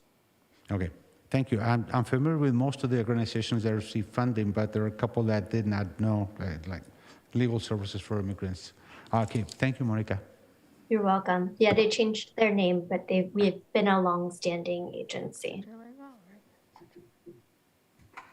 Okay. All right, thank you, Councilmember Zarmeño. Councilmember Lamnon. Thank you, Mayor. I also want to acknowledge that we have Commissioner Linda Moore in the audience tonight as well, so thank you for being here. And so I'll follow up on the library question. I do appreciate the additional background, Monica, and yeah, the idea was to try and get that program into the general fund budget. I appreciate that could cause problems or difficult conversations in the past, but I think we have a longstanding commitment to having to the city supporting literacy and math knowledge and all of the things that happen in the tutoring program long term. So I'd like to see that in this year's budget discussion, and we can go from there. And then had a question. Was the, not Juneteenth, but the Russell City event, was that actually, did they actually use the funds last year for an event? I'm sure they spent them, but was there an event? I believe it was a film that was made last year and shown, is that just? But was it, I mean, I know it wasn't shown at Juneteenth, so I'm just It wondering, wasn't did shown that at actually Juneteenth. happen? Yeah. I know there were some technical difficulties, so. Did it? The West Coast Blues Society did utilize their funds. I can provide specific details. I'm sorry, what did you say? Yeah, the West, she said that they did utilize the funds. So yeah, Monica, if you could provide some details about what they used the funds for, that would be helpful. If you could. I can provide it as a follow-up in a couple weeks. Okay, yeah, at the legislative item. That would be great to hear what they actually spent the funds on. Thank you, I appreciate that. I also appreciate that there is going to be a discussion around events and arts and how we, I don't think the city's role is particularly to run events, but there are long-standing events that we've had, and is that fair to new events who might want to come in? And so having this whole discussion about how do we manage events, et cetera, I'm really excited about that conversation. I do acknowledge the challenge of does arts get lost if events and arts are together? At the same time, I would point out that at least some of the arts things are also events. And so I don't know that there's an easy way to ensure, I think the priority is of ensuring that there is funding for the arts. Absolutely, I've heard many council members express that. I'm supportive of that too. I don't know if maybe we want to look at operational versus one-time money, arts versus culture, although that quickly becomes the same thing. I don't know what the dividing lines are, but I encourage folks to continue being in dialogue with city staff as we continue to think this through, and I appreciate the thoughtful approach about that. We talked about 1% of cannabis tax becoming, benefiting the community, and in one way that's already happening because it was filling revenue gaps in our city, but we also, are we tracking that in that way, or can you speak to that a little bit? Sure. What we had, and I think when we talked with the council about that previously, that money is being set aside, and that once that fund hits $1 million, then we would come back to the council for determination of where that funding would be spent.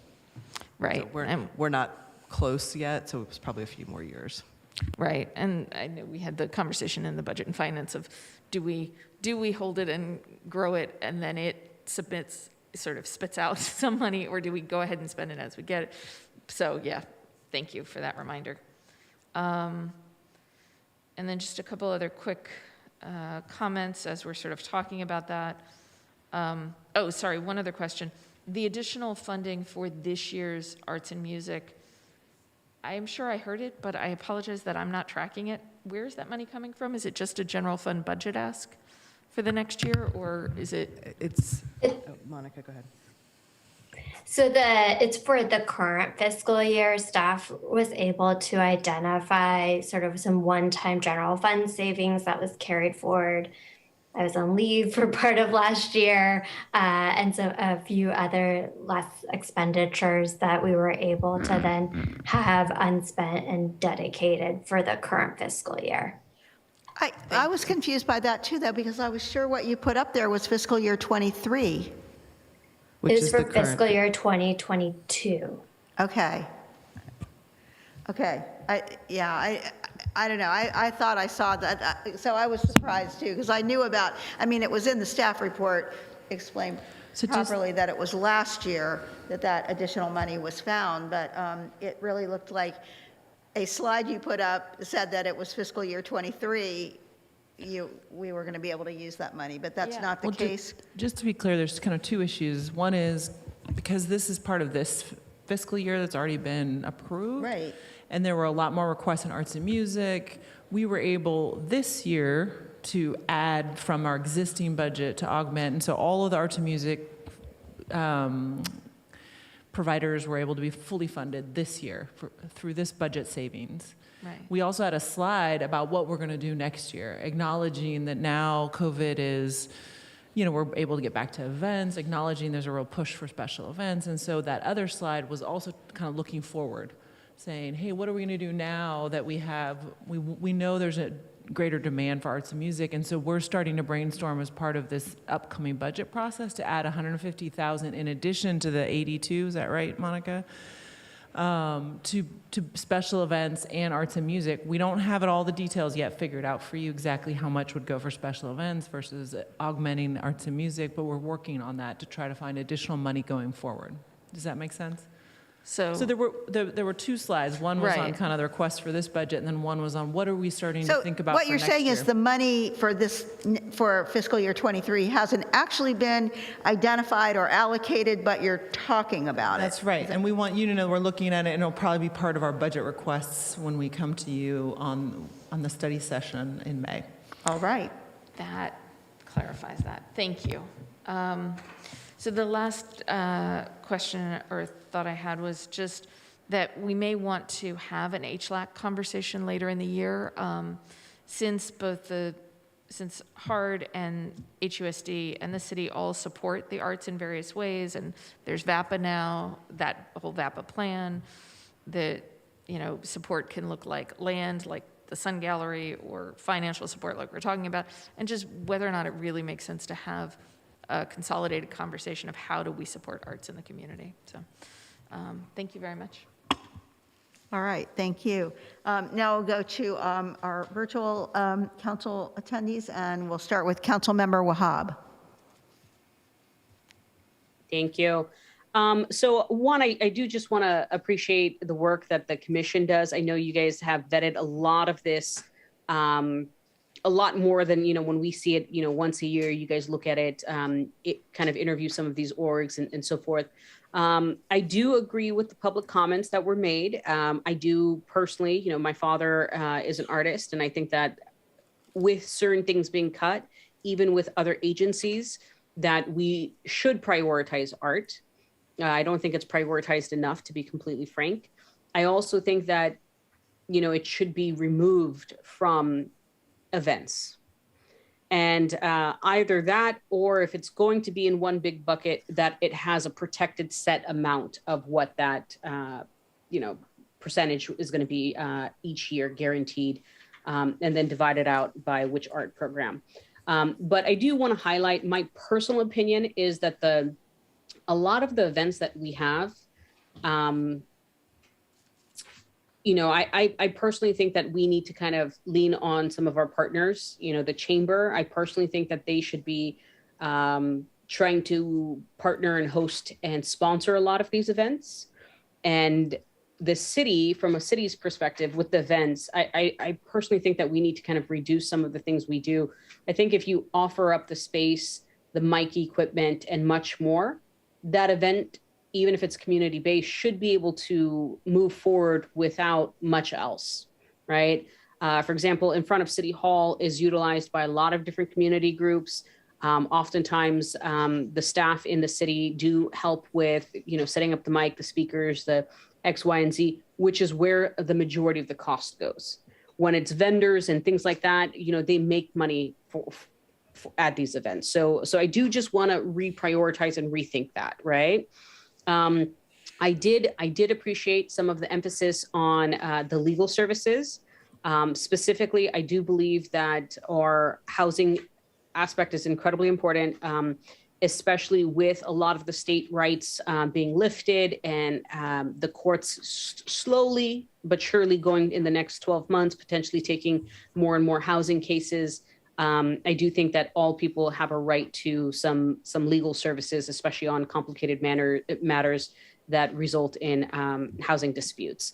I also want to say that, the fiscal year 23 budget or recommended budget was a lot less or a lot more than a lot of the fiscal year 2022 award budget on a couple of different items. And I kind of wanted to understand specifically why. And why sometimes a very significant increase.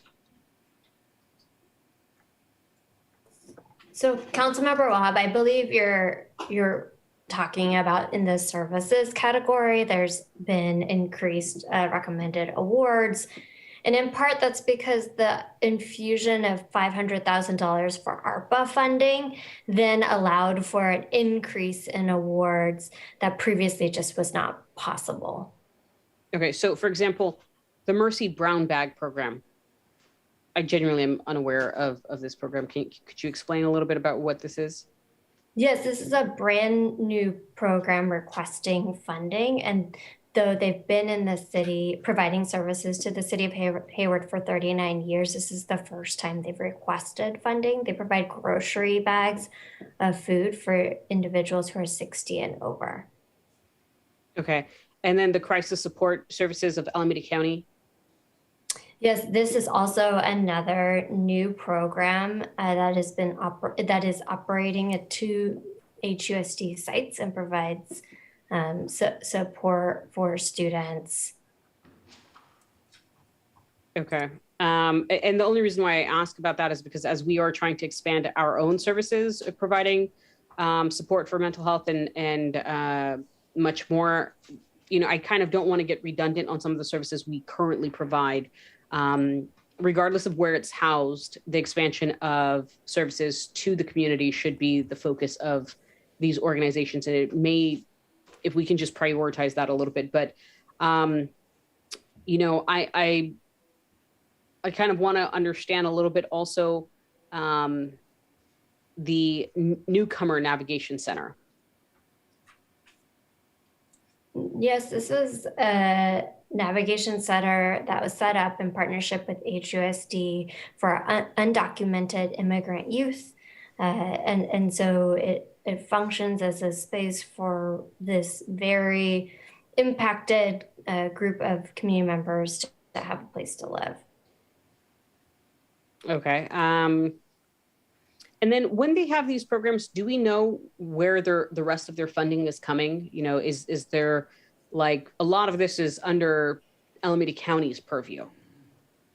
Yes, we, as a part of the application process, all agencies are required not only to submit a programmatic budget, but they are required to submit an entire agency budget. And the Community Services Commission does look at all of the above in their funding recommendations because they all prioritize ensuring that service is occurring for Hayward residents and that the Hayward funding is prioritized for Hayward.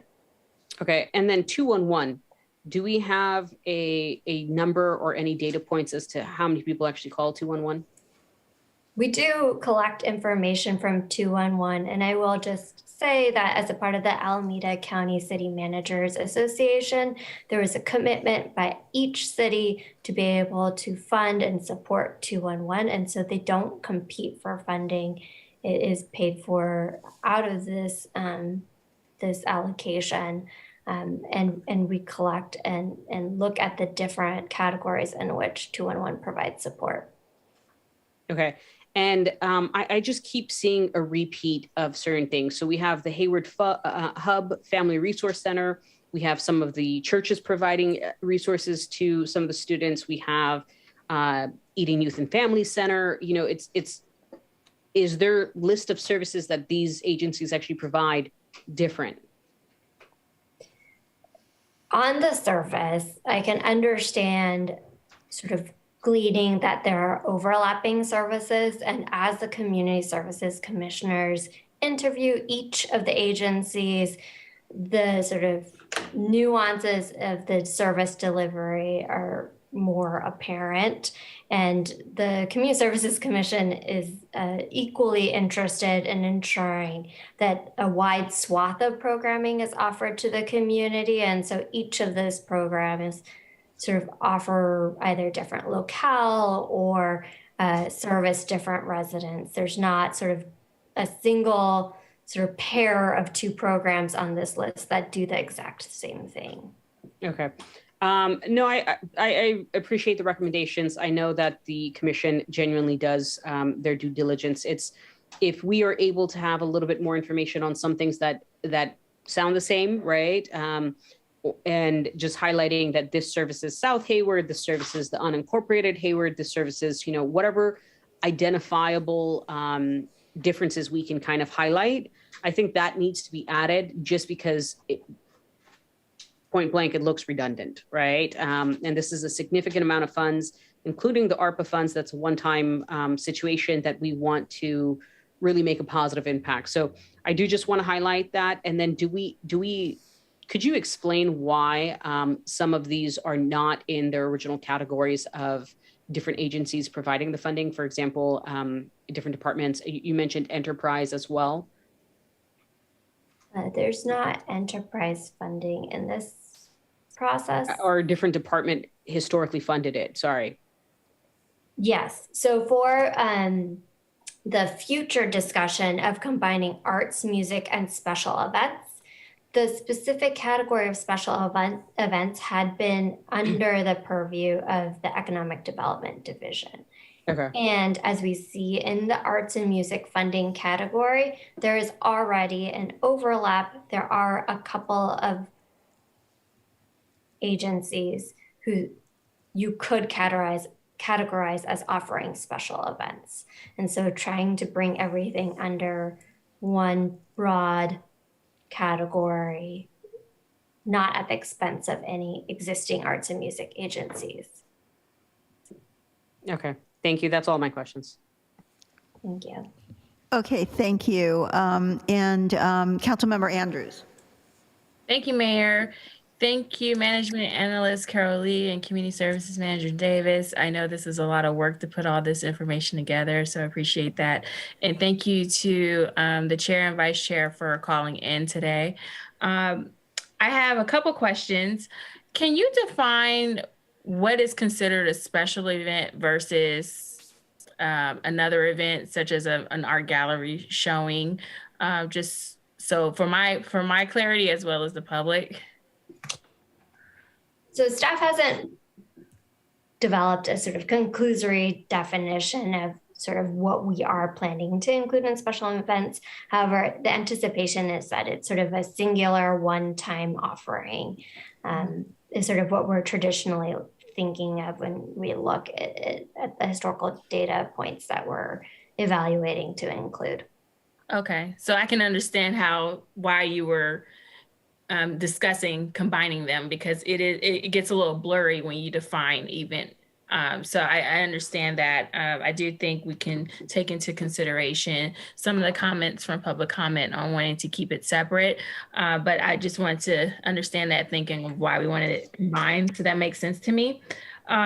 So one thing I would like to know is if we looked at some of these categories that were funded by other departments, such as economic development, is there a discussion of returning back to some of these other departments to look at their funding? For example, everyone knows that I am a huge fan of public art, and I would love to see more public art in different capacities.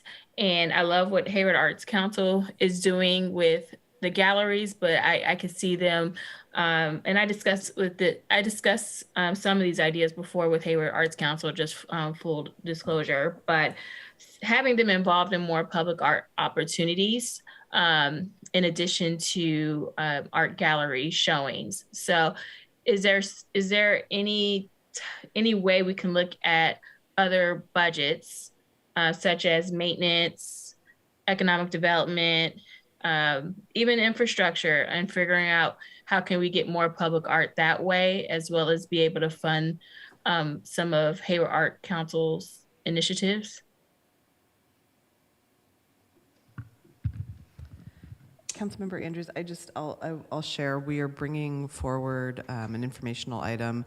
I believe in a few weeks. It's going to come the same night as the strategic roadmap that'll outline all of the different city funding programs related to public art. And so that'll be a very comprehensive review and just information about every way that the city funds public art. And so from there, I think that could be the starting point for a discussion about what the council's desire around increased funding for public art. And that happens right before the budget process. So. Okay. All right. All right. And then one question I also have is there some sort of clearinghouse of grants that the community services looks at or coordinates for these agencies that are applying for funds that we could guide them when we do make these recommendations and it's not granting the full ask? As grant opportunities come through, the Community Services Division does send out to our interested parties list the opportunities that arise. And if it's very narrow, then we do reach out to our community agencies and notify them and offer support. So our division very much does function in that manner. Mm-hmm. Okay. All right. And then one other question I have, the Community Services Chair mentioned human trafficking. It is increasing. We're hearing more and more reports on how it is increasing. And just wanted to see if there also is some type of clearinghouse specifically for human trafficking, because clearly this isn't enough funding for addressing these needs that are being requested, including, it looks like there was a center that was being requested by Love Never Fails, and just wanted to know, is there some kind of partnership that happens with maybe development services or economic development where they can kind of partner together and figuring out opportunities for requests like these? So when other funding opportunities come down that are specific for either human trafficking or, for example, currently there's significant funding around homelessness, we again reach out to our community partners to offer support or partner where it is appropriate. And then specifically for Love Never Fails, we've engaged with that organization multiple times on various funding or various projects to identify alternatives when funding is not an option. In this instance, that one particular program did not receive funding recommendations just because Love Never Fails requested to compete in every category. And so the Community Services Commission took that into consideration in their overall funding recommendations. Okay. And then one of my last question is about the 211 as well. Is it possible if we can see the data of those calls, just so we can review who's calling in for what the most in 211? Is that readily available, or did I miss that in the report? So staff regularly evaluates our contract, the agencies we're in contract with, and we review them. I do believe they have, and I can double check, they have a data portal in which you can sort of slice and dice all of that information. At least it's available for our staff. I'm not sure whether it's publicly available or not, so I'll explore what's possible to share. And I would also like to know if there's going to be any impact to 211 with the state looking at 988 and just seeing if there's any overlap there, because it may impact funding in the future. So I think that's all right now, but thank you for your hard work. Thank you. Okay, thank you. Councilmember Marquez. Thank you, Mayor. I also want to give my sincere appreciation to staff, all of the commissioners. I definitely can relate to those long meetings and all the reading of applications. So thank you so much for your due diligence. And I know we've had these conversations for years, just how can we streamline, how can we expand the pot? So I'm really looking forward to being one of the members to serve on that review committee. I also want to thank staff for engaging with HUD in respect to changing some of the language. When this body used to be the Human Services Commission back in 2006, that was something I pushed for strongly back then. So it's taken a while to get to this point, but I'm really glad that we're being more objective and I like the language that you use, just eliminating barriers to participation. So thank you so much for seeing that through, and hopefully we could get that changed quickly.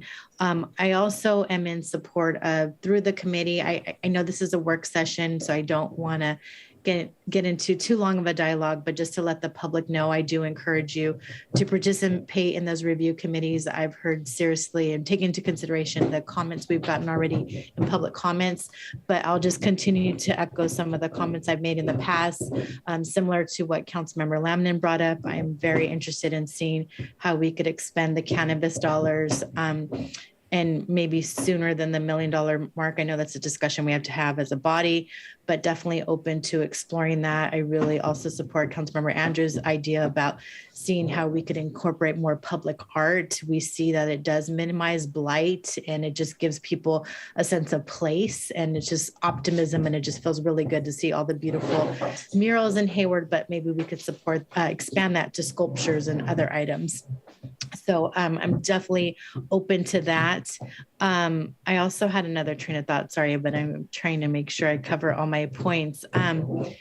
In terms of making space for new applicants, I know in the past, and I'm sure staff continues to do this, but if you could please just elaborate for the public. You mentioned providing information for additional funding opportunities to our nonprofit agencies, but can you kind of just help explain to the public the efforts and the length you go to ensure that people, if they're not ready after their first bidders conference to apply, I don't want to call agencies out, but I'm very aware of some agencies that have applied multiple years, and through the support and assistance of staff, those agencies have now become successful. And I think every year we do see that we're creating space for new agencies. So if you could just please share with the public what that work entails, because unfortunately HUD has multiple requirements to get the funding. So if you could please just shed light on that, please. Yeah, absolutely. So, one of the Community Services Division's roles is to provide technical assistance to agencies seeking funding. And so it's always an ongoing conversation with the agencies on not just sort of their application, but just an ongoing way in which the city can provide support to them. So there was an agency a few years ago that came to the Community Services Division that at the time did not have an audit, but was interested long-term in seeking economic development funding, and staff worked with them over the course of a couple of years. We met regularly just to provide support and help them position themselves to be able to eventually take advantage and compete in the economic development HUD funding, and to sort of walk through sort of options of steps that they could participate in to be able to get into that next level. And so each approach is unique to what an agency's capacity is for or is. And so our role is to provide that technical support to be able to help them access funds. Okay, thank you. And thank you for doing that. And does staff track that time? Like, do we know, would you say, yeah, sorry. Are we I'm just curious if we're tracking, because it seems like staff is devoting a lot of times. I want to make sure. I mean, generally, we don't track it per agency. It's what we charge to the Community Development Block Grant at our administrative time. That we are able to. It falls under that category, even though they're not currently receiving funding. It's still allocated. It's still an appropriate use. If we are providing technical assistance for supporting an agency to be in CDBG category, then it would be appropriate to charge to that grant. Okay, great. Thank you for those efforts. And I will just end that I'm also very interested in looking how we can reallocate funding to the appropriate source. I know that has a huge domino effect. So these ideas are great, but they definitely have to be vetted, and we have to understand the pros and cons in making those moves. But I definitely think the need continues to grow. We see the data from the last 5 to 10 years, how much is being requested. And unfortunately, the allocation just isn't keeping up pace with that. So I think it's really important that we start to identify goals to make it more equitable and expand the pot, but that will take time and a lot of work from this body as well as the review committee. So I look forward to working with everybody, and hopefully we'll have some recommendations brought forward before we adopt our budget. Thank you. That's all, Mayor, for me. Thank you. Okay, thank you. And Councilmember Salinas. Yeah, this is, thank you. Ms. Davis and Ms. Lee, I know this is a tough job. This meeting and the next meeting, I know they're tough meetings, and the work you guys have been doing, and even the folks that before you, I know this is always a tough task. There's a lot more need than we do have dollars, and the CSC, over the years, they just have taken on such an incredible task to to make these decisions and then disperse the money. So I think historically the council has always supported. We've wrangled over the details, but I think over the years, I know council has always supported the CSC, and we've always trusted the CSC to make some really good recommendations and really good decisions. And so I just wanted to acknowledge the work and the history of the work to do this. And I know many of my colleagues have talked about this, but it is possible, and I think it sounds reasonable, but is it possible to separate those two elements, activities out of public events? Is that a feasible endeavor? Can we do that? Not necessarily. Let's say we don't necessarily do it for this budget, but is the goal to do it for the next budget? Monica, do you mind if I jump in and then you can? Sure. It's hard. I was just going to say we have had some internal conversations. You're talking about allocating a certain budget for special events versus augmentation for arts and music.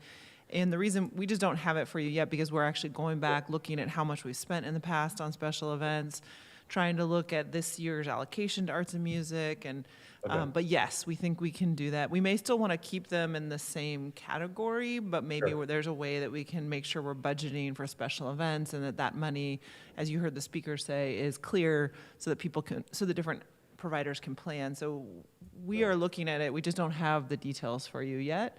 And that's fine. Yeah, but we think it's a good idea, just because we want to give some certainty, and so folks know what the budget is and how much it will be. And so we'll keep working on that. Yeah, and the reason why I sort of say that is because I know in the in the Economic Development Committee, one thing that we have been talking about, my colleagues, both Councilmember Wahab and Councilmember Andrews, is particularly as we begin to transition out of this COVID era, as we start to move on to economic development and really help our neighborhood merchants and our neighborhood businesses sort of launch again and build and build up again and start over again. We're really looking at different creative ways for economic development. Public art. I mean, Councilmember Andrews, every time we get an opportunity for public art to generate, economic development, I mean, she's right there. And I think, it might be smart to break those things apart, however way we do it. And I understand, Ms. Ott, your comments, but we're really going to have to reimagine what we think about economic development. And I know maybe it's putting these dollars back into economic development department. And I can already see right now that, Suzanne Phyllis and Kathy and Paul thinking, well, we might need more staff to go through these proposals, but that's another conversation for another day. But anyways, I guess I raised the point because we're really going to have to rethink the way we think about economic development and public and whether it's public art, going to a public art piece or going to a public art event, that equally has an incredible impact on economic development, just as a street fair or just as, an event out at, Heritage Plaza, et cetera. So I wanted to mention that. Hayward isn't the only agency that has taken on public art, right? And that's why I'm glad Councilmember Lamden brought up, HLAC. And I think I heard someone else bring that up. The school district, they have a stake in public art. Cal State, Chabot, all have art departments. And, perhaps we need to start talking to HARD also. And I know HARD, as they redo their parks, as they're renovating their parks, that they've been thinking about this. But I guess my main point here is that, we really need to engage HLAC. And, we're an education city, and part of education is arts education, music education. And the more we can begin to combine budgets in these key areas, we can't be working in silos. And, we really have to be able to think about, the school district or the colleges, they can write different grants and leverage different dollars. I mean, and if we can all come around, if we can all sit around a table and share those, that vision, I think it'll only benefit us. And I think we can leverage each other to do that. So anyways, I guess my end point is HLAC, we really need to engage HLAC and into really some very tangible outcomes in this area. Now 211, and please forgive me if I just may have missed these emails, but I remember we used to get, this was back when Director Bernstein was the director, she would send us, every 10 days or every 3 weeks, she would send us a very detailed email about how many calls, it was the data on how many calls, what those calls were, and the responses to those calls. And they were all focused in Hayward. And I don't know if the new director is doing that anymore. If she is, and I may have missed those emails, but perhaps we ask the director to resume those emails, because I think a lot of the questions tonight, and I'll tell you, they're great emails, and admittedly I didn't read all of them because there were a lot of emails that they send us. But the ones I read, they were very informative, and they clearly showed that the money that they were receiving was being spent in Hayward for Hayward clients. And so that's something that we might want to follow up with. The other thing too is this, you caught my attention where you said the city managers group in the East Bay has all sort of stepped up to equally contribute or talk about equally contributing to 211. And I'm just curious, do we have a dollar amount on that? Is each city contributing equitably across the East Bay, or is Oakland? I'm just curious, do we have a dollar amount on how much each city is giving? I know tonight's budget is like 50 something thousand, but compared to like San Leandro, Union City, Fremont.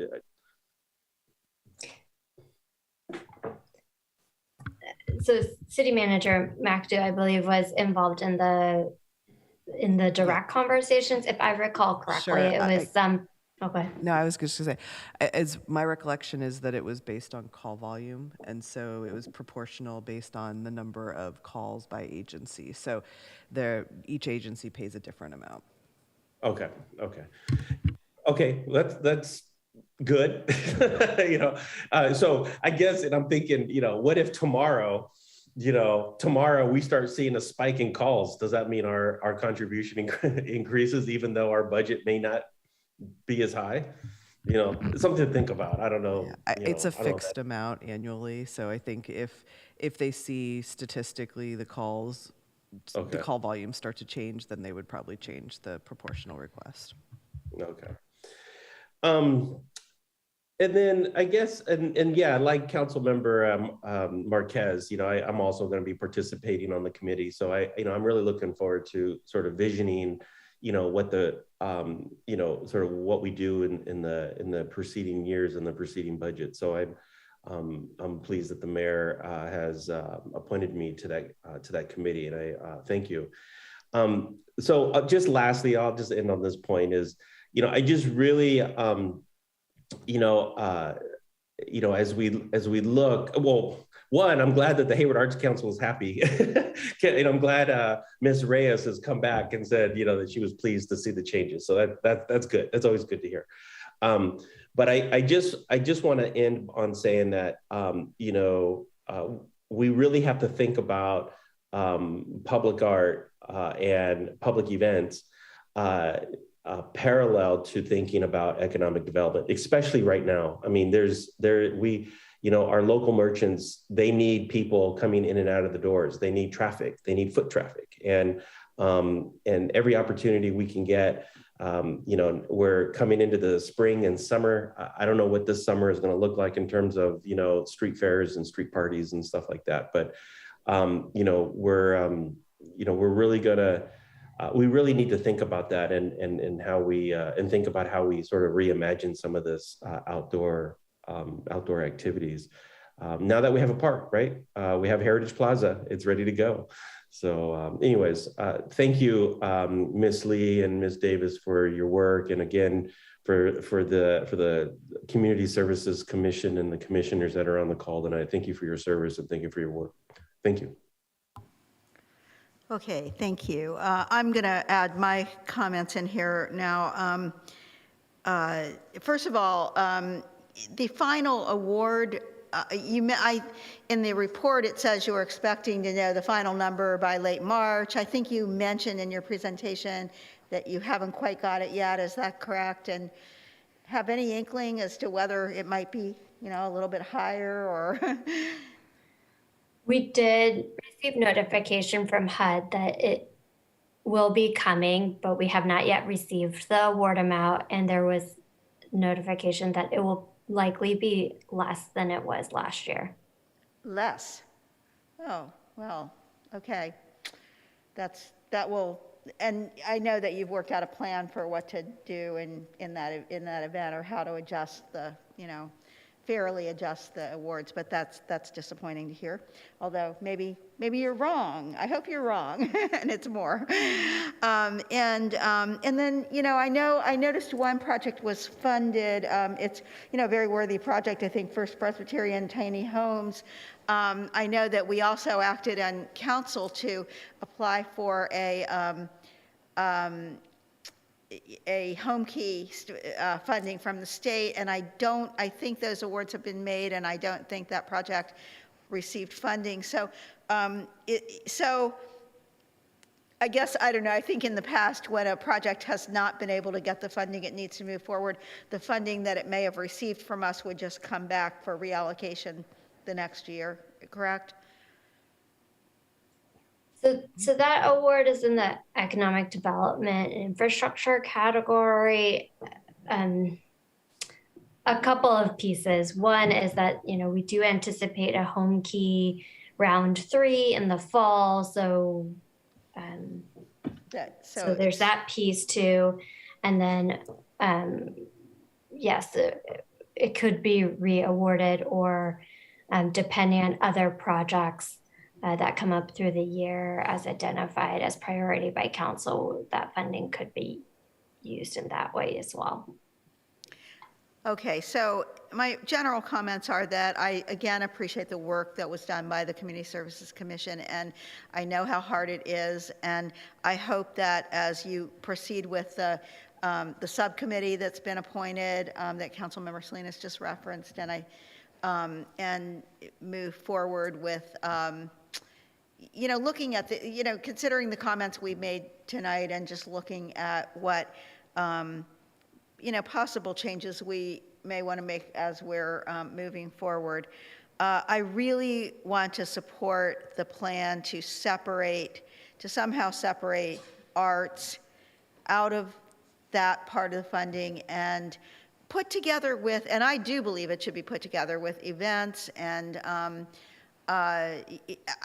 what I'm advocating for, something that I believe came up a couple of,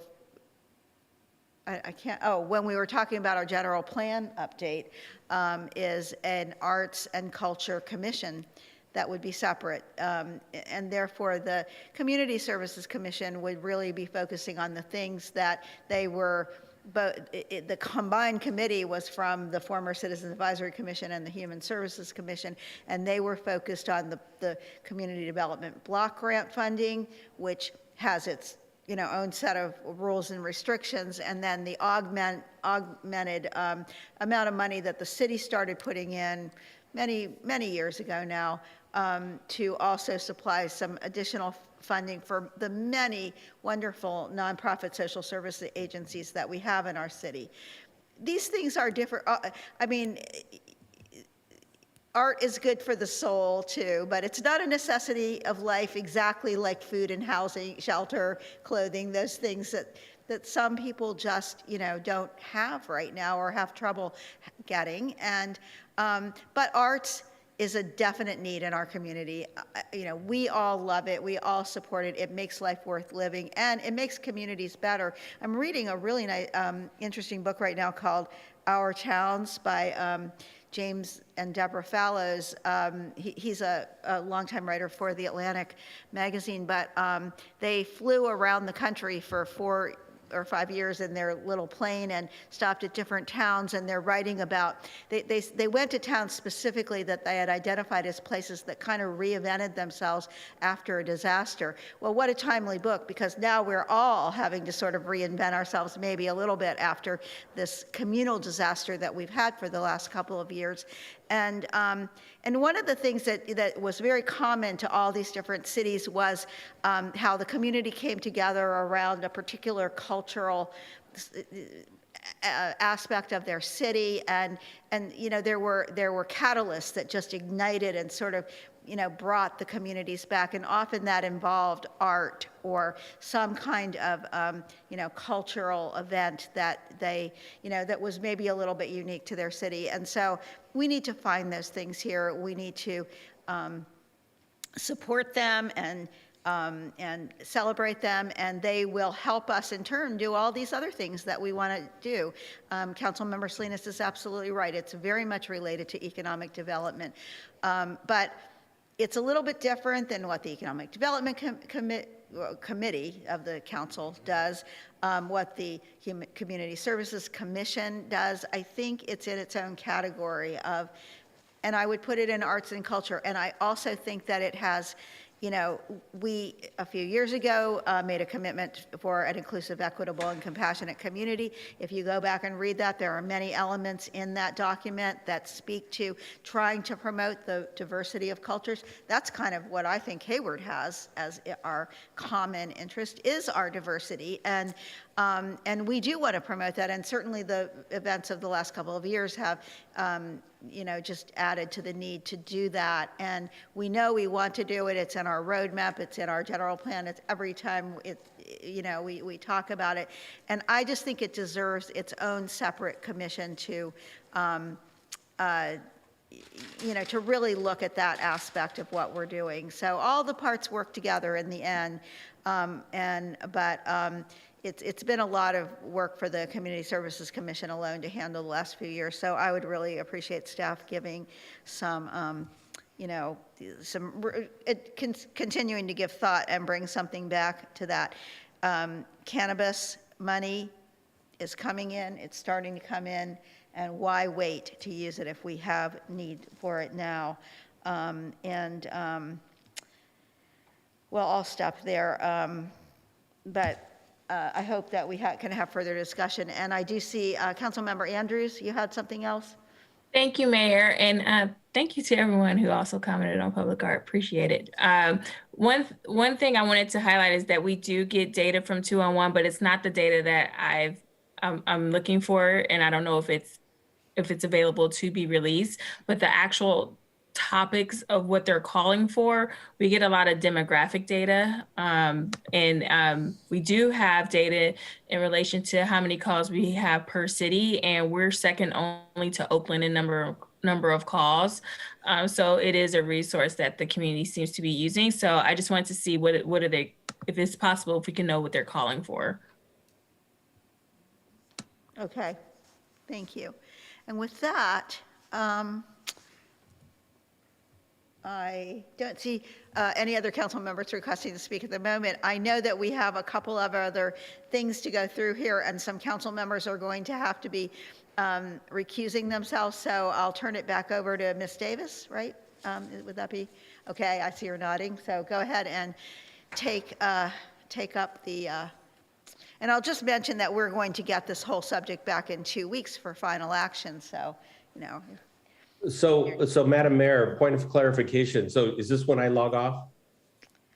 Ask Ms. Davis, because I'm not Yeah, exactly Ms. Davis sure, and is I giving think me she the nod, knows. so it looks like I'm going to log off. So I have to recuse myself because I am also, I serve as a board member on the St. Rose Hospital Foundation. So I'll be logging off. Okay. Thank you, Councilmember Salinas. Mayor? Oh. Yeah. Oh, I'm sorry. Councilmember Zermino? Yeah, thank you. I am also a member, and have been for a long time, of the St. Rose Foundation, St. Rose Hospital Foundation Board. So this is going to be discussed, so I need to recuse myself just to make sure that everything's well. Thank you very much. Have a good meeting. And good. Don't go far, because we've got another topic. So, okay. So we have council members Salinas and Cermeño recusing themselves, and once we get all of the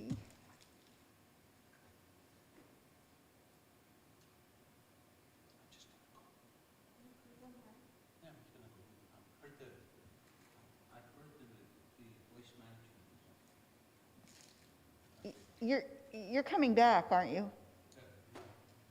Why, we have another item, and you're, you know. All right. I guess, okay. Ms. Davis, go ahead. Start. Thank you, and I believe Ms. Lee is going to continue. Perfect. Thank you, Madam Mayor, for facilitating that. I apologize, I couldn't see when Councilmember Zermino exited. So I will continue on. We have just a couple, or several more slides to go, and this is the second part of the presentation and the recommendations for the Community Development Block Grant funding. And so in this slide, we see the economic development and infrastructure recommendations. The ARC and CSC is recommending full funding for all but 2 of these programs. And the 2 agencies, the first being Ruby's Place for their Tiny Homes on Wheels project. The CSC is recommending funding 2 of the 3 trailers for purchase for this project. And the second is the St. Rose Hospital Foundation's Cath Lab project.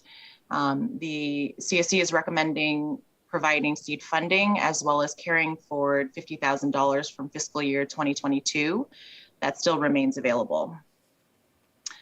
In addition, if there is additional funding that exceeds staff's estimates, the CSC is recommending to fund the 3rd trailer for the Tiny Homes on Wheels project, and then allocating any additional funding towards housing and homelessness development projects. And so here's the public services funded again by the Community Development Block Grant. The CSC is recommending funding all but one of the programs, at least partially funding all but one of the programs. And again, similarly to what I explained earlier, the CSC took into consideration limited funding and multiple applications and the amount of funding being requested by a single agency. Just as a recap, they prioritized funding towards meeting basic needs and also services that addressed urgent needs. Should additional funding be available, they are recommending to allocate that funding by percentage based on the recommendations this evening. So in terms of next steps, there's a public comment period that opened today and will close on May the 5th. Interested parties can submit their comments directly to me via email, over the phone, or they can provide written comments either dropped off at City Hall to my attention or mailed to 777 B Street, Hayward, California, 94541. There is a public hearing scheduled for Tuesday, April the 26th, which council will tentatively take action on the recommended funding allocations, approval of the action plan, and then also the changes to the community participation plan. Should everything go accordingly, the action plan will be submitted by staff by the county's deadline. And so that is the remainder of the presentation. This portion of the work session will be around the CDBG funding recommendations, and I will turn it over to Madam Mayor to facilitate the public comments and then council to questions and discussion. Okay, we'll first open it for public comment, but our number of attendees has dwindled on Zoom and in the room here. But let's see, so I don't see any hands raised on Zoom. Is there anyone in the room who would like to make a comment on this? Seeing no one. We'll close public comment and go to council. No one on council seems to have any comments or, Councilmember Wahab. Once again, I do appreciate all the work that you guys have done on this. I actually think that this is perfectly fine and within line of what we've been wanting to do. So I approve. I know we are not voting on it today, but I'm fine with the recommendations. Appreciate it. All right, thank you. And then Councilmember Andrews. I just wanted to comment that I wish we could fully fund all these programs, as it is a great need, and just want to appreciate Community Services Manager Davis on reminding us that we do try to find other opportunities to help make people whole. So thank you to the Community Services Commission. I know this area is particularly tough to weigh and compare. So, and just want to acknowledge all the applicants on the hard work that they are doing for our community, especially during this time, especially when we're seeing all these news stories of, people needing housing and experiencing domestic violence and, taking care of their children. We need more support for agencies like this. And I'm calling on the community and business community to also donate to organizations like this who really help our community. So thank you. Yes, thank you. And thank you for the reminder that because many of these agencies, most of them, I think, also raise their own funds, and, we can all help in that way too. Councilmember Marquez. Thank you, Mayor. I just want to also acknowledge, I don't think it was mentioned tonight, but the staff report did mention that it was a unanimous vote from the CSU members. So just want to acknowledge that hard work and leadership. That's very difficult with a group that large to get to a unanimous vote. So thank you to the chair, vice chair, and all the commissioners and the individuals that served on spearheading the ARCs. It's a lot of work and a lot of dedication. So thank you for that. And also just really appreciate the thoughtfulness, should additional funding become available, the way that it will be redistributed. So just thank you for that comprehensive approach. I know that we've had to address that in the past. So thank you for continuing to bring that forward. And yes, thank you, Councilmember Andrews. We all can do our part. I know I contribute. It's not a lot, but it's something to multiple agencies in the community because every bit makes a difference. And also encourage people to volunteer and get involved to learn more about the agencies, because we do have remarkable service providers. A lot of them are housed in Hayward, but what I like about our approach is we also understand that there's expertise and resources outside of Hayward, but they are providing direct services to our residents. So thank you again, and hopefully in the near future, we'll continue to work on securing more funding. But thank you again to staff for all the long hours in putting this together. Thank you, Mayor. Okay, thank you. Don't see any other hands up. So I think you have your comments, and we can move on to the next section. Does that mean bringing our departed council members back, or does someone other council member have to leave, or what are we doing now? I will text Councilmember Salinas. Our city manager is going to take charge here. Okay. Yes, thank you, Mayor and Council. We will return for a public hearing on April 26th. Okay. Okay, so Councilmember Salinas. Okay. So I'm sorry, I thought you had a third part that you were, but that was it, right? That was it? Just the two parts, yes. Just the two parts. Okay. So we're actually through with this item now. So we can certainly, oh, and I see that Councilmember Salinas is back, and I don't think Councilmember Zermino is returning. He went home, so he may be rejoining. So I think go ahead and let's get started, and then he can rejoin virtually if he gets home. So, oh, I see. Okay. So that means that we will now move on to item number 12, which is another work session, and this one is on solid waste and recycling, our solid waste and recycling franchise agreement. And so we're going to hear from Public Works Director Mary, and there he is. So go ahead, Mr. Mary. Thank you very much, Madam Mayor. Good evening, Mayor and Council members. Waste Management Company has been providing waste and recycling services to the city for over 70 years. Given the required significant investment in fleet, processing infrastructure, and landfill, these services are typically provided through an exclusive franchise. The city typically enters into a franchise agreement with a firm ranging in length from 5 to 10 years. We entered into the current agreement in 2015 with an initial term of 7 years with 3 single-year extensions. The initial term expired on March 1st, and we are now in the first year of the extension.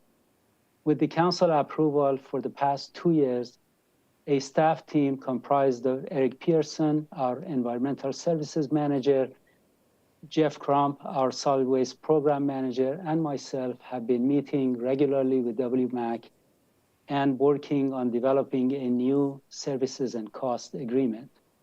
The WMAC team, led by Brad Sia, Area Director for Public Sector for California and Nevada, has been negotiating with the city in good faith, and we appreciate that. While the two sides are close to reaching a tentative agreement that the city team can present to council, there are still some outstanding financial issues to resolve, and time is short. At this evening's meeting, Jeff Crump is here to provide an overview of where we are at and ask for your preferences related to some options. Thank you. Jeff? Thanks, Alex. Mayor and Council, I'm going to share my screen now. And you can see it. Okay. Yes. Okay, good. So I'm going to provide an update on the negotiations between Hayward and Waste Management to set up a new franchise agreement to provide solid waste, organics, and recycling services to Hayward. And we've been concentrating on refining and improving the current contract instead of overhauling it. And as Alex had mentioned, Waste Management and their subcontractor TriSet have provided these services to Hayward for decades. And Alex also hit on the fact that the current agreement ended in March of 2022, but council elected to extend it for 1 year. So now it'll end in March 2023. And if we wanted to, we could still extend that contract 2 more terms. There's 2 more 12-month extensions that can be done. So it could last until 2025. This slide shows the negotiations background. We started negotiating in June of 2020. Staff has updated the Sustainability Committee about 6 times over the past 1.5 years. And in the last bullet here, you can see in January 18th of this year, Council approved extending the exclusive negotiating period until June 30th of 2022 And like I had mentioned, also extended the current franchise agreement until March of 2023. We've increased the frequency of our negotiation meetings, and we're hoping to have a new agreement ready to go in September of 2022. This slide also shows a couple of the very basic elements that have been tentatively agreed upon, and that'd be the term of the new contract would be a 10-year term, whereas the current contract was a 7-year term. And there'd be a cost-based review midway through the term in year 5. And that's basically a financial review where it makes sure that Hayward customers aren't paying an unnecessarily high rate, but it also protects Waste Management and makes sure that they're receiving a fair return on their investment to provide services to Hayward. And then the other years of the contract, the rates would be set by a CPI adjustment process. And that CPI adjustment process is the same that we have in our current contract. This next slide shows some of the elements that we've tentatively agreed upon with Waste Management. This slide is all about Senate Bill 1383, which is the most extensive recycling law to be passed in California in the last 30 years. And the gist of 1383 is it wants to get organics out of the landfill. And in Hayward, we've been sorting our organics for about a decade. So businesses and residents won't see that much of an effect by it. But there's a lot of requirements on jurisdictions, and some of them are listed here, where there has to be consistent cart colors throughout the state, where recycling would be blue, organics green, and trash either black or gray. And Waste Management has proposed replacing those carts during the new contract. There's significant reporting requirements, annual reports, and Waste Management's agreed to help the city collect data and report that data to CalRecycle. There's a requirement for monitoring of contamination in the recycling and the organics bins. And Waste Management has proposed using cameras on their trucks that can video material as it's dropped into the hopper of the truck. And they call that the smart truck technology. There's also significant education and outreach requirements, and Waste Management has agreed to help the city meet those. And then there's requirements to procure compost and mulch for every jurisdiction. And we're gonna double the amount of compost that we provide residents through our compost giveaways from 5,000 to 10,000 bags. But that doesn't put much of a dent in the overall requirement that the state has for the city. So Waste Management has agreed to work with the city, and we're still determining the best way to meet that requirement. Some more elements that have been tentatively agreed upon are to increase the number of public litter cans around Hayward. We want to increase them by 100 and set up 25 per year for each of the first 4 years of the contract. Waste Management has also agreed to slightly more severe liquidated damages for not servicing the cans on the regularly scheduled basis. And then we've doubled the amount of illegal dumping collections that Waste Management will provide the city per week, up to 12 per week. And the city has agreed to allow Waste Management to charge overage charges, where this is where if there's a overflowing bin or a cart, they'll be allowed to charge a fee to the offending customer. And Waste Management has been using the smart truck technology to charge overage charges to businesses in the current contract. So this isn't completely new. And this next slide shows images of that have been taken from smart truck usage in other jurisdictions. The top row here shows images as overages where the bins are a jar more than 12 inches. I don't know if I mentioned that. That's the threshold for when an overage could be charged.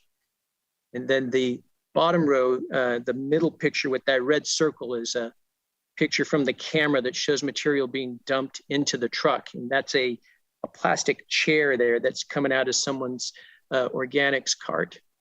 And in the bottom right corner is a sample of the letter gets sent to a customer if they're getting a contamination or overage warning or a surcharge. And with overages, keeping those to a minimum helps the city because it can help reduce litter. When the bins are that far overflowed, it's easy for the material to fall out and get on the ground and get blown around by the wind. And for contamination, when contamination gets in the recycling or the organics, often the entire container ends up getting thrown out. And so a lot of material that could be composted or recycled ends up going to landfill and hurts Hayward's diversion level. So decreasing contamination can not only keep Hayward, the monitoring can not only keep Hayward in compliance with SB 1383, but could help with our diversion goals. This next slide shows what the tentatively agreed upon surcharges would be. On the left is the contamination, and on the right are the overages. And there's different charges for carts or bins. So on the contamination for carts, the first couple of incidences would be warnings. And then the third incident on would be a $25 charge. And then for bins, the first couple of incidences would be warnings and then a $75 charge. And for the overages on the right-hand part of the screen, for carts, a couple of warnings for the first two incidences and then a $10 charge after that. And then for bins, a couple of warnings and a $75 charge. Some other elements that have been tentatively agreed upon are electric vehicles. Both Waste Management and TriSed have agreed to add some light-duty trucks to their fleets. Supervisor pickup and a flatbed for each company. In addition, Waste Management has agreed to consider using zero emission vehicles, either electric or hydrogen-based, should that technology become more feasible through the course of the contract. And for public education and outreach, Waste Management is going to continue to provide Hayward with a dedicated outreach person. These are the diversion goals that we've tentatively agreed upon. On the left-hand side, there's the current agreement's goals. And the columns that say franchise recovery rate are the goals that we have for Waste Management. And the current franchise agreement, we set very aggressive goals that were not met. You can see in 2022, we were looking for 74% diversion, and in 2024, 80%. And the current diversion rate is roughly 36%. And part of the reason for that big discrepancy is those goals were really ambitious, but about 4 years ago, there was China instituted this national sword policy, which really made it difficult to market recyclables and sort of push those goals out of the realm of reality. So we have some new goals set here, starting with 36%, and then at the end of the proposed 10-year term, it would go up to 50%. And Waste Management feels confident they can meet these goals because they're going to do equipment upgrades to their materials recovery facility at Davis Street. And they're going to focus outreach on the highest volume generators of solid waste, trying to get them to recycle or compost more. And they're going to focus on helping us implement SB 1383, because the more businesses and residents that are sending their organics to compost instead of landfill, that's going to help diversion because these numbers are based on weight and organics are pretty heavy. And then the far right-hand column, that's the number that we provide to Cal Recycle every year for Hayward's overall diversion. It's a very different calculation than the franchise recovery rate. But the last time we calculated it for 2021 was 73%.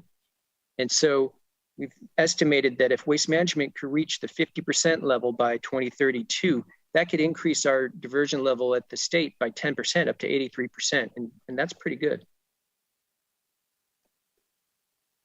We've been focusing on equity throughout negotiations, and this slide is an example of that.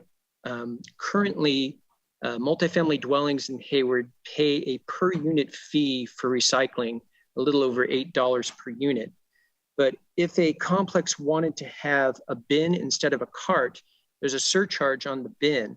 And although it's only 20% the cost of the equivalent size trash bin, it's still a charge. And so the new agreement, we're going to do away with that surcharge for the bin. And that should save multifamily dwellings a little bit of money.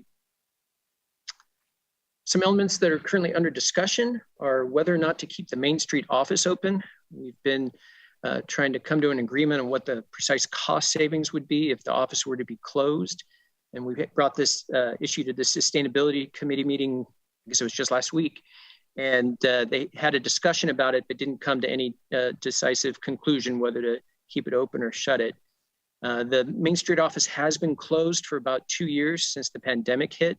There hasn't been a real noticeable lack of services being offered. Another element under discussion is our method of managing biosolids. SB 1383, as well as a couple of other newer laws that have passed in the last few years, are going to make it necessary for us to change the method that we use to manage our biosolids. It's going to become more expensive to keep doing it the way we do it. And then we're going to start losing diversion. It's going to count against our overall diversion that we report to the state. So we haven't figured out exactly what to do, but we're working with waste management to come up with a plan. And then the overall cost of the new franchise agreement is also still being discussed. Another item we need to figure out is the rate implementation. Assuming that we do have a new contract set up and ready to go in September, we would have two options, whether to keep the rate year at March, which it has been for a long time, or to change it to coincide with the beginning of the new contract to start the rate year on September 1st. On the slide under the March option 1, we have option A and option B, and staff has highlighted option B because that's what we recommend.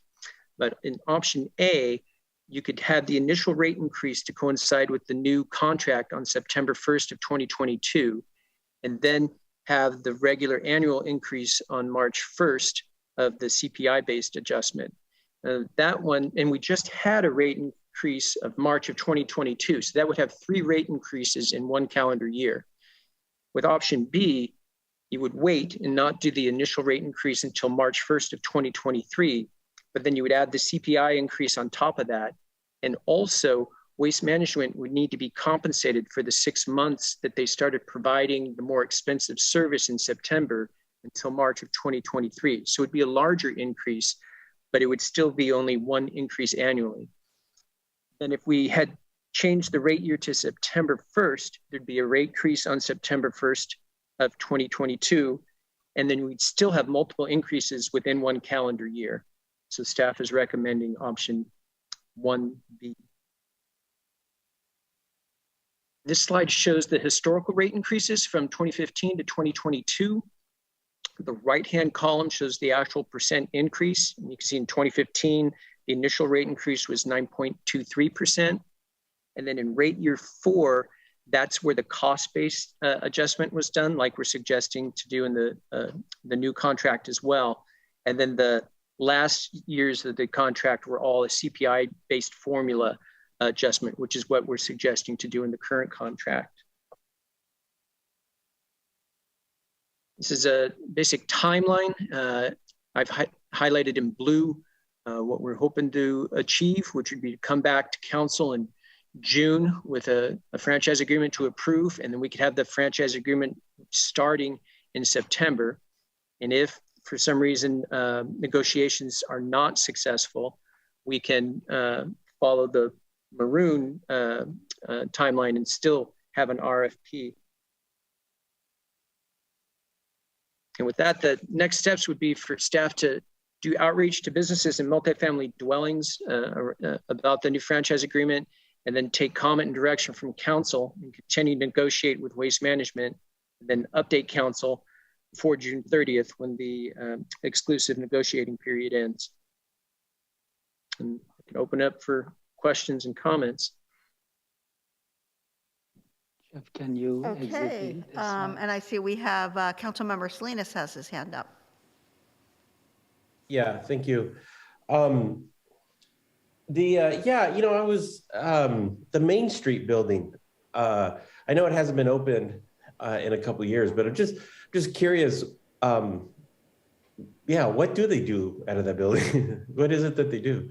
So, if I may, the main function of the Main Street office is for those who want to pay for services in cash, or for whatever reason they want to go there and pay.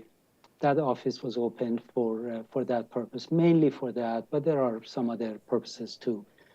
On average, staff has done some research, and that office served about 17 people per day when they were open. So that's a small fraction of the total. And as Jeff mentioned, when the office has been closed in 2 years, there have been no indication of a loss in revenue or the default or late payments or anything like that. So life has gone on. We have worked out a fair number that we can bring to you in terms of what happens if that office is closed in terms of benefit to the city. But that would be your decision to make whether or not you want to keep that office open. And I mean, if only 17 people have gone through there, you know, I was thinking per day. Yeah. Oh, per day. I'm sorry. So let me ask this: how difficult or what would be the impact? Have we thought about that? The impact on, you know, if City Hall sort of adopted those, I don't know, services or, you know, those point of contacts. We looked into that during the past franchise negotiations and the one before. Yeah. But because there is cash handling, they have to have certain requirements and everything else that made it infeasible for us to accommodate them here. Okay. And then the education component, you know, I have to say, it has been real nice to see over the last few outdoor events we've had in the city. It's been nice to see waste management out there. You know, I've asked questions, you know, and it's also nice to see that, you know, they hired one of the neighbor community educators is from Hayward. You know, Daisy is wonderful, and you know, she's a Berkeley grad, and you know, she's been very helpful. I've asked questions. She's been very competent and very knowledgeable on stuff. So I guess the question is how will that be expanded? Are we going to hire more Daisies? Yeah, I will let Jeff or Mr. Pearson respond to that question. Just want to let you know that Daisy is on the line right now. Oh. And so is Virginia Harrington, who is a representative of It wasn't planned. I didn't plan to say that. I'm not a plant. Right. Eric, you want to take that question regarding public education? Sure. Yeah. So the current tentative proposal is to maintain the full-time outreach coordinator, and then also provide for a part-time intern that can also assist with outreach. So we'd have an increased capacity and the ability to talk primarily with businesses and multifamily property managers. Great. And will we continue to, I mean, it would be critical, I would assume, but to make sure that we have multiple languages represented in the community educators? Absolutely. Yeah, perfect. Yeah, okay. And then lastly, you know, I have gone to Waste Management website because I have had some bulky pickups over the last, you know, few months. And I noticed that, you know, there's some services that we have and there's some services that we don't have. One, for example, is like the big bags, you know, like those big curbside bags that that you see on the website. And do we not have that because that's just part of the contract that we have, you know, or the agreement we have? Is that you mean you're referring to those huge bags for construction debris? Yeah. I believe that those are available to all customers for a fee. Okay. We have to purchase those. Yeah. Okay. Okay. You know, so just some feedback. You know, you know, if there's any, you know, when we do get email, you know, I would assume, you know, my colleagues, when we get emails, some of the quickest emails we get are when rates increase, whether it's rates in water or rates in trash or, you know, or garbage service. And, you know, I just want to make sure, and you know, and I know staff is mindful of this, but I just want to make sure that when we do increase, you know, fees on something, I just want to make sure that customers see the value right? Immediate value. Because at the end of the day, I mean, even if it's a couple of bucks, right? It was nice to see the multifamily unit housing. They can either get charged per unit, or if, let's say, the whole community wanted to get a dumpster, then they can do a dumpster, and that might be cheaper. But as long as we just keep reinforcing value and people see it, you know, and they feel that they're getting something, even if it's a buck or two increase in fee. I understand that things cost more over time. I get that, and you know, and we have to explain that. But as long as we keep educating and keep showing value, I just really want to make sure that we don't lose that. And in terms of the options, I'm not sure if you want us to give you, you know, I think the option 1B, I think it was. I mean, if that's what's it, I mean, it looks reasonable, but you know, I'll see what the others have to say. But those are my comments. Appreciate it. Thank you. Okay, thank you. Councilmember Marquez. Thank you, Mayor, and thank you, staff. I'm very familiar with this process, being on the Sustainability Committee, and just really want to commend staff. If you look at previous reports, they've done an excellent job at listening to the feedback from the members of that committee. And I know some of the areas we were very concerned about is the new legislation in terms of having to change the bins, but I think staff is in ongoing communication with the service providers, and we're going to try to find a way to minimize that impact. But unfortunately, it is a state mandate that we have to comply with. Excited to see the increase in composting that we're going to be able to distribute to the public. That is a very highly appreciated offer. I know lines are always long when we do those distributions, so looking forward to that. Also, the increase in the illegal dumping, and that we're actually increasing our ability to kind of track that, as well as increasing the big belly bins. That's huge for our members of the public. And I believe this also includes getting rid of the old bins. We're basically going to transition everything out to the new modern style. So thank you for that. And Alex, you mentioned we have a number. Is this an update from the meeting we had last week in terms of the actual cost to keep the office open? Is this the figure where it would save 15 cents, or do you have a different dollar amount? So it's about that amount, but what I was saying is that we were asking for the basis for that calculation, and we have received the calculations, and the preliminary reviews show that the numbers seem to be reasonable. So we'll put them all together and bring them to you and ask for your preference in terms of keeping the office open, or closing it and have a, you know, small amount of benefit to the rates. Okay, so that will be provided to us at a later date. Correct. I was the lone opinion on that, and seeing the value of offering a service in public, you know, a customer service in person.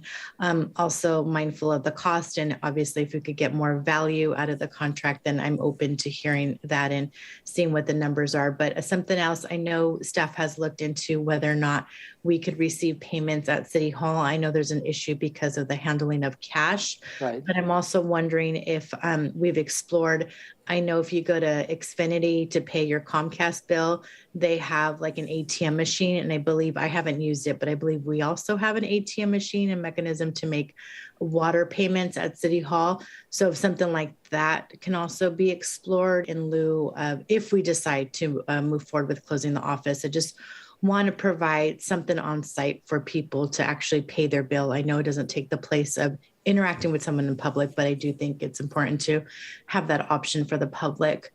And also in terms of delaying payment, I'm also in support of, my understanding is staff is recommending option 1B, and that would be, if this is finalized by September, the new rate would not go into effect until March of 23. Is that correct? The collection of the new rate will not go into effect until March 1st of next year. Yes. March 1st of next year. Okay. And then when you bring numbers back to us, will you also be comparing what are the rates in surrounding cities, just so we can get an idea? Absolutely. As usual. Yes. Okay. Okay, well, thank you for getting us to this point. Staff has been very aggressive with their negotiation. I do appreciate Waste Management being basically negotiating in good faith, and I will always commend their good work, especially when it comes to the bulky pickup and just the efforts to keep our community looking clean. They do an excellent job, so thank you. Thank you. Okay, thank you. Councilmember Andrews. Thank you. And thank you, Solid Waste Program Manager Crump, for your presentation. I am actually in favor of keeping the office open. We don't need another office building closed, and it's nice to have something on Main Street to stay occupied. It's also nice to have easy access for folks who like to go in person and pay their bill. There's a lot of people who still like to do that. And if I do agree with the other council members, if we could still have that as a feature somewhere in some capacity, I think it's important to have. It's an equity issue that I think we just need to have something in person available, because sometimes it's daunting to go online for some folks. So I just want to say that. And also, if we can keep the office open, it would be nice to, have that person that's dedicated just for waste management services. Whenever I have issues, it's nice to be able to call someone. But if someone needs to walk in and talk to someone, it's really good to have that customer service. I also just want to acknowledge Daisy and Virginia as well. They were at our last Keep Hayward Clean and Green event, and I have been seeing them a lot virtually as well. I know Daisy attends a lot of the business roundtables, so I just want to say that they are doing a lot of community outreach, including Environmental Services Manager Pearson. So I just wanted to acknowledge both of you for really coming out and engaging with the community, explaining what you all do and what services you all provide. So all I have to say is I do have one question and one ask, if possible. You all have stickers on these bins to remind us and for us to kind of decipher where things go in each bin. And you all do a lot of mailing to folks about the bulky pickups to remind folks that they do have the opportunity to have 2 bulky pickups a year. I was wondering if it's possible, if we can get stickers on these new bins to remind people also that they have 2 free bulky pickups a year. I don't know if that's already in the works, if there's something that in the new stickers, if they can add a line in their phone number of the bulky pickup, because sometimes people lose those postcards and they don't track that they actually have that opportunity, and if they see it every day, they might take more advantage of it. And seeing if it's possible, I don't know, for people in apartments, if there's just stickers you can offer them or magnets or something that kind of remind them that they have that opportunity as well. Just trying to figure out some other ways to let people know that that service is available to them, so we can reduce the illegal dumping that we're seeing in the community. And yeah, I think that was all. I don't know if that's possible. If someone wants to respond to that. It sounds like it is something that we can work with Waste Management to implement. Okay, great. Yes. Thank you. Okay, thank you. I'll just add that my appreciation to staff for working really hard on this contract, and I'm also, along with Councilmember Marquez and Councilmember Armenio, member of the Sustainability Committee. So we, have had this presentation. I guess.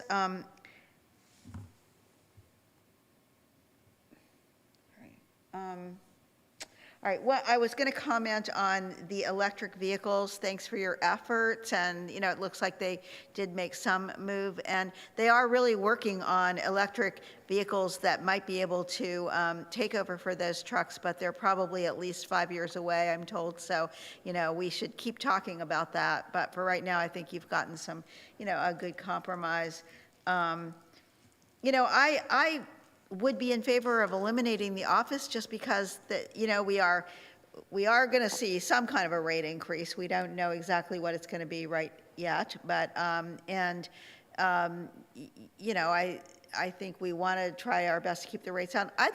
Do we have any statistics on how well that office was used before it was closed 2 years ago, and whether the closure for the past 2 years has resulted in, complaints or, I don't, I don't have a feel for people clamoring for that office to be reopened, and.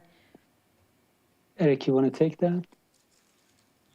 Sure. Yeah. So we understand that prior to the pandemic, there were approximately 17 transactions per day occurring at the Main Street office. So, yeah, not a huge percentage in terms of the number of customers in Hayward. And in terms of late payments or delinquencies on bills, that's something that we bring to the council each year, and so we track it carefully, and we have not seen an increase in delinquencies in the last couple of years.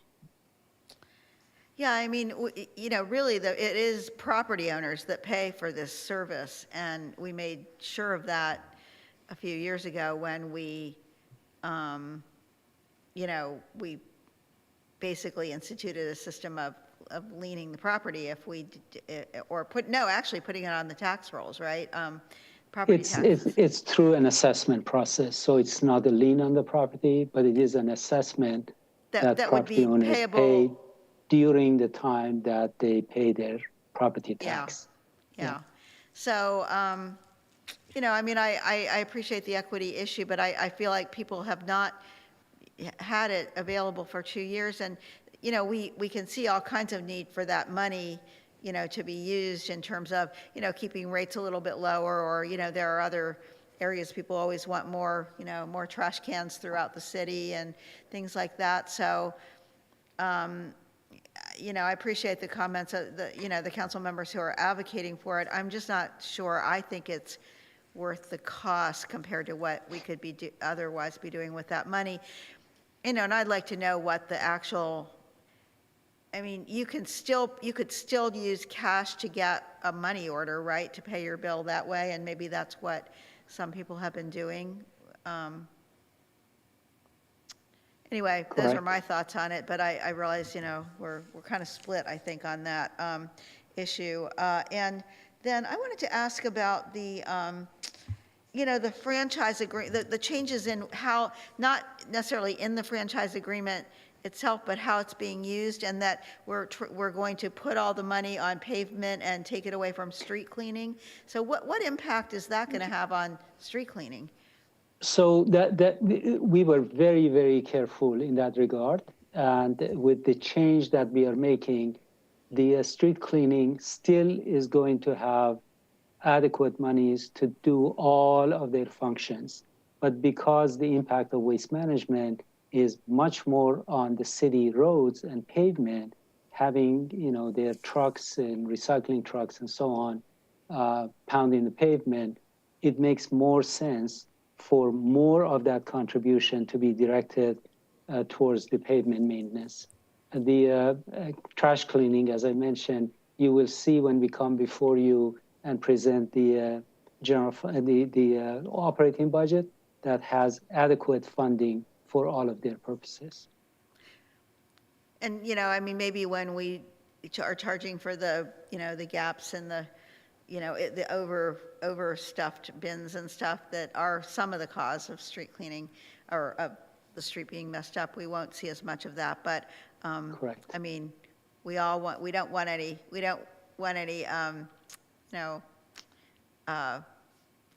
loss in our ability to keep our streets clean. That's a really important thing for people. Absolutely. And then I am also in favor with the staff recommendation for the 1B choice of, sort of putting in the, the additional few months between November and March into that, and keeping it in March right when we get there. So those are my comments, and I'm not seeing any other hands raised. So thank you for that, and we'll look forward to the next report. Thank you very much, Madam Mayor, council members, and we appreciate your comments. Okay. And so now we have come to council reports and announcements.